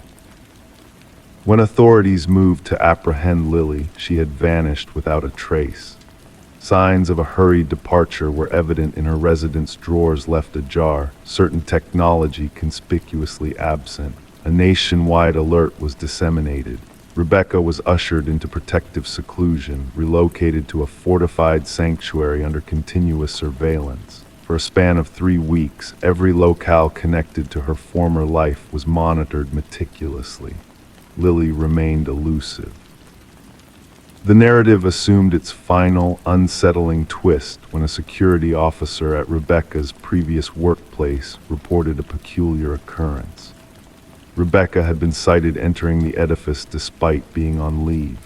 Visual evidence substantiated the claim. A figure mirroring Rebecca had accessed the building utilizing a valid identification card, proceeded to her erstwhile workstation, and delved into her files for 40 minutes prior to exiting. Rebecca, ensconced within the confines of a safeguarded sanctuary, was incapable of being present at the office. The implications crystallized. Lily had not absconded, she had made her move. She now inhabited Rebecca's existence, stepping into her skin while the genuine Rebecca remained concealed. The case lingered unresolved. Lily Winters eluded capture. Rebecca Thorne forewent a return to her former life, electing instead to forge a new identity within a clandestine haven. Detective Shaw preserved a photograph on her desk, a juxtaposition of 2 strikingly similar visages. One bore the semblance of Rebecca Thorne, the other, Lily Winters. At times, she scrutinized their countenances, endeavoring to discern the disparities, the subtle nuances that would distinguish one from the other. The truly ominous aspect Shaw often imparted to fledgling detectives within the precinct. is not that an individual could resemble you or sound like you. It is the fervor with which they yearn to assume your mantle, to the extent of effacing themselves in the process. Identity transcends mere projection. It embodies the essence we guard most zealously, and sometimes its worth only becomes apparent in the face of a usurper's threat. Story 25, the costume shop prepared to close its doors, marking the end of an era and the beginning of a mysterious journey. Among the remnants of forgotten treasures, a woman's hand reached for a mask resting on a dusty shelf. Its delicate features held an unsettling, lifelike quality that captured her attention. As she placed it on the counter to purchase, the cashier hesitated, a flicker of uncertainty in his eyes. "That's not ours," he muttered cryptically, casting a shadow of doubt over the transaction. Perplexed, the woman checked for a tag, but none could be found. Dismissing the cashier's warning, she decided to take the mask home with her. That night, the stillness of the dark was broken by a soft sound, a whisper of fabric shifting in the shadows. Startled awake, the woman known as Catherine Reed searched for the mask she had left on the dresser earlier. To her horror, it was no longer there. Instead, it sat ominously on her nightstand, its gaze fixed upon her like a silent sentinel. It was a neighbor who stumbled upon a chilling scene the next morning. The front door stood ajar, allowing a sliver of morning light to pierce the darkness of Catherine's home. The borrowed book the neighbor intended to return lay forgotten as they discovered Catherine's lifeless body on the bedroom floor, the mysterious mask nowhere to be found. Detective Morgan arrived at the scene, where forensics meticulously documented the haunting tableau. The rhythmic clicks of the camera shutters echoed against the backdrop of whispered conversations. An officer noted the absence of forced entry, while the detective's keen eyes absorbed the subtle details of the room. A partially open drawer, a lipstick-stained water glass, mundane yet significant in the context of the tragedy that had unfolded. The medical examiner's examination yielded more questions than answers. The cause of Catherine's death remained shrouded in uncertainty, with no visible wounds or signs of struggle. However, the frozen expression of terror etched on her face spoke volumes to those who dared to look closer. Catherine, a respected art appraiser known for her discerning eye, had met a fate beyond comprehension. Her colleagues attested to her meticulous nature and unwavering dedication to authenticity. Could her unparalleled ability to detect forgeries have led her down a path of darkness and demise? A pivotal discovery emerged from the investigation, a revelation buried in microscopic fibers found on Catherine's fingertips. These peculiar fibers, a blend of human hair and an enigmatic organic substance, hinted at a connection to a series of unexplained deaths tied to the acquisition of mysterious masks. Retired detectives, haunted by past cases with similar eerie patterns, shed light on a chilling truth. Behind the interior lining of each mask lay ancient symbols hinting at a sinister ritual involving soul transference, a concept too macabre to fathom. As the investigation unfolded, a journal hidden within Catherine's apartment unveiled a tale of escalating dread. Her frantic entries detailed the mask's malevolent sentience, its relentless gaze and sinister purpose. Each mask, a harbinger of death, sought out a new host in a cycle as old as time itself. The elusive nature of the mask, coupled with sightings captured on surveillance footage, painted a harrowing picture of a malevolent force at play. A figure wearing the mask with Catherine's likeness but devoid of humanity stalked the night, leaving a trail of fear and uncertainty in its wake. The hunt for the mask led investigators on a trail of whispers and shadows, culminating in its reappearance in a distant vintage shop. Yet its sale slipped through their fingers, leaving behind more questions than answers. The case, officially unsolved, lingers in the detective's mind as a chilling reminder of the darkness that lurks in the periphery of our reality. The journal, a testament to Catherine's harrowing ordeal, remains a silent witness to a truth too unsettling to ignore. As the night descends, a sense of unease lingers in the air, a whisper of movement in the darkness. The detective, haunted by the specter of the mask and the cycle of death it perpetuates, finds solace in the quiet vigilance of her locked doors and windows. For somewhere out there, the mask bides its time, waiting to ensnare another unwitting soul in its malevolent embrace. A vessel of ancient power, a harbinger of terror, the mask remains an enigma waiting to be unraveled by those brave enough to confront the darkness that lies beneath its haunting facade. Story 26. The worn wooden plank gave way under her foot, a subtle shift that caught her attention. Bending down, she traced her fingers along the edges, sensing the hidden void beneath the floor. With gentle precision, she lifted the boards, unveiling a dark, narrow space lurking beneath the house. Initially shrouded in dust and cobwebs, her eyes gradually adjusted to the dimness, revealing the cryptic contents below: a mattress, a chair. And tucked away in the shadows, a weathered notebook bearing pages upon pages of a single name, her name engraved over and over. Detective Morgan Reed stood silently behind Sarah Coleman, who peered into the abyss beneath her newly acquired abode. The fear etched in Sarah's gaze mirrored a deeper unease, a violation of security, an intrusion of malevolence into what should have been a fresh beginning. "Don't disturb anything else," Detective Reed advised, her voice a soothing yet resolute command.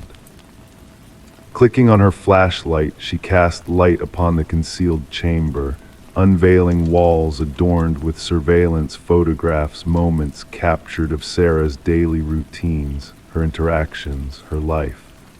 A shrine of obsession concealed just beneath her very feet. Sarah had purchased the quaint cottage from the estate of an elderly man named Walter Green, who had passed away with no known kin. The property had sat vacant for months before being put on the market, described in listings as charming and in need of minor touch-ups. No mention of anything amiss during inspections or sale. "I never met him, the previous owner," Sarah murmured. "Neighbors said he kept to himself. I was told the basement was sealed off long ago." That's what the inspection report stated. Crime scene investigators arrived, their equipment echoing against the wooden floors as they entered. Methodically, they documented every detail, gathering evidence, and eventually extracting the mattress, chair, and notebook from the hidden recesses. Forensic experts later uncovered a myriad of fingerprints throughout the space, all belonging to Walter Green. What troubled investigators most was the timeline. They unraveled Walter had been shadowing Sarah for at least 3 years before his demise. Attending the same events, frequenting the same places, inhabiting the same spaces, yet Sarah had no memory of encountering him. This level of fixation often escalates, the department's psychologist explained during a briefing. From fantasy to planning, the concealed room suggests a more ominous intent. Detective Reed's inquiry took an unforeseen twist when she interviewed Walter's former coworker from the local shopping center's maintenance department.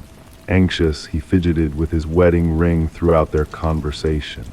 Walter mentioned her at times, he confessed, said she reminded him of someone. "I thought it was just an old man's crush. I never imagined," his voice trailed off, eyes fixed on his hands. "Did he speak of any schemes involving her?" Reed probed. "Not directly, but he had this phrase he'd repeat, about how she belongs with me. I thought it was mere words." Obtaining a warrant to explore Walter's workplace locker, untouched since his passing, they discovered a key unrelated to any locks in his residence. The serial number led them to a storage unit registered under his name. Grating as it opened, the metal door revealed meticulously arranged replicas of Sarah's former abode, her bed, her desk, even her living room furnishings. A duplicate of her living space down to the minutest details. A mannequin with a wig mirroring Sarah's hairstyle sat at the replica desk. Most chilling was a calendar marked with a date just a week following Walter's sudden demise from a heart attack. The date circled in red, bearing a single word: together. Records unveiled that Walter had been institutionalized in his youth due to an obsession with a female teacher, diagnosed with erotomania, a delusion where the subject believes fervently that another reciprocates their affection despite evidence proving otherwise. Released and living incident-free for decades, something about Sarah reignited his dormant fixation. At the precinct, Reed laid out crime scene photographs on the table. He perished, convinced they shared a unique bond. In his mind, they were destined for unity. Could she have encountered him somewhere? What triggered this fixation? A colleague inquired. Reed shook her head. No evidence. Sometimes obsessions require only a slight spark, a passing smile, prolonged eye contact. For someone with his background, that might suffice. Sarah opted to sell the house, unable to find solace within its walls. During the final walkthrough with her real estate agent, she stood in the living room, arms wrapped protectively around herself. "I can't help but wonder what might have been if he hadn't passed when he did," she murmured. "If I hadn't noticed that loose floorboard, how long would I have dwelled here, unaware of his watchful eye, unaware of the secrets concealed beneath my feet?" The case concluded post Walter's demise, labeled as stalking with intent to abduct, though the abduction never came to pass. Psychological evaluations of the evidence suggested Walter had planned to confine Sarah within the hidden room or storage unit. Sarah relocated afar, altering her routines, guarding her personal details vigilantly. Detective Reed sporadically checked on her, a silent acknowledgement of how narrowly Sarah escaped becoming another statistic, another casualty. The cottage found new owners, oblivious to its dark past. The hidden chamber sealed, the floorboards replaced. Life moved forward. Yet for those privy to the truth, the tale of the room beneath the floor served as a haunting reminder of unseen perils, of monsters who evade capture, and of victims oblivious to how close they skirted their own demise. Story 27. The dwelling had sat untouched for countless seasons, a silent witness to the passage of time. Whispers from the neighbors spoke of its haunting past, a tale of a young woman who vanished without a trace, leaving behind a shroud of mystery. As the new inhabitants crossed the threshold, a peculiar discovery awaited them: a bedroom sealed shut, secrets concealed within. With a determined effort, they breached the barrier, unveiling a realm frozen in time, where the air hung heavy with neglect and the scent of aged dust. Within this chamber of forgotten dreams, the bed lay pristine, the mirror devoid of blemish. A lone candle stood as a sentinel, its essence spent, leaving behind only remnants of hardened wax, a silent testimony to the passage of time. And there upon the desk lay a notebook, its pages adorned with fresh ink, a silent witness to the enigmatic events that transpired within those walls. Detective Morgan delved into the cryptic writings of Elise Winters, a young soul lost to the shadows, her final words etched with urgency and fear. The intricate script revealed a narrative of unseen watchers and ominous premonitions, hinting at a lurking danger that had enveloped Elise on that fateful night.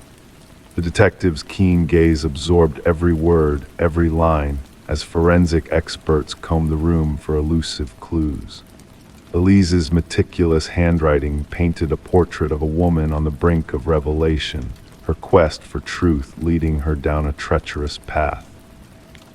As the investigation unfolded, a tapestry of deceit and betrayal unfurled before them.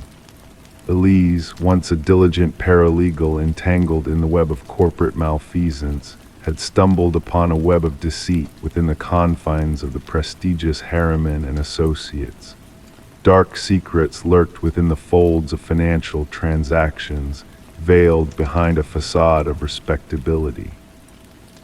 The room held no overt signs of struggle or violence, yet it bore witness to a clandestine battle of wills, a silent war fought in the shadows. The candle, now a mere remnant of its former glory, whispered of secrets buried deep within the confines of the room. The investigators, relentless in their pursuit of truth, unearthed a hidden compartment, a gateway to a realm of hidden truths and damning revelations. The evidence spoke of a conspiracy woven with threads of treachery, a tapestry of deception that ensnared the unsuspecting. Elise's quest for justice, though cut short by the hands of malevolence, found voice in the echoes of her final writings, a legacy of courage and defiance against insurmountable odds. As the tendrils of corruption unraveled, justice found its mark, casting light upon the shadows that had long obscured the truth. The once empty room now stood as a testament to Elise's unwavering resolve, a beacon of hope in a world shrouded in darkness. The phantom whispers of the past echoed through the halls, a reminder of the price paid for seeking truth in a realm of lies. And so the house stood silent once more, its walls imbued with the echoes of a life lost but not forgotten. The flickering light in the upstairs window danced like a spectral flame, a beacon of remembrance for the young woman who dared to challenge the forces of corruption. In the hushed stillness of the night, justice prevailed, casting its gaze upon the forgotten room where Elise's spirit lingered, a silent sentinel against the tides of injustice.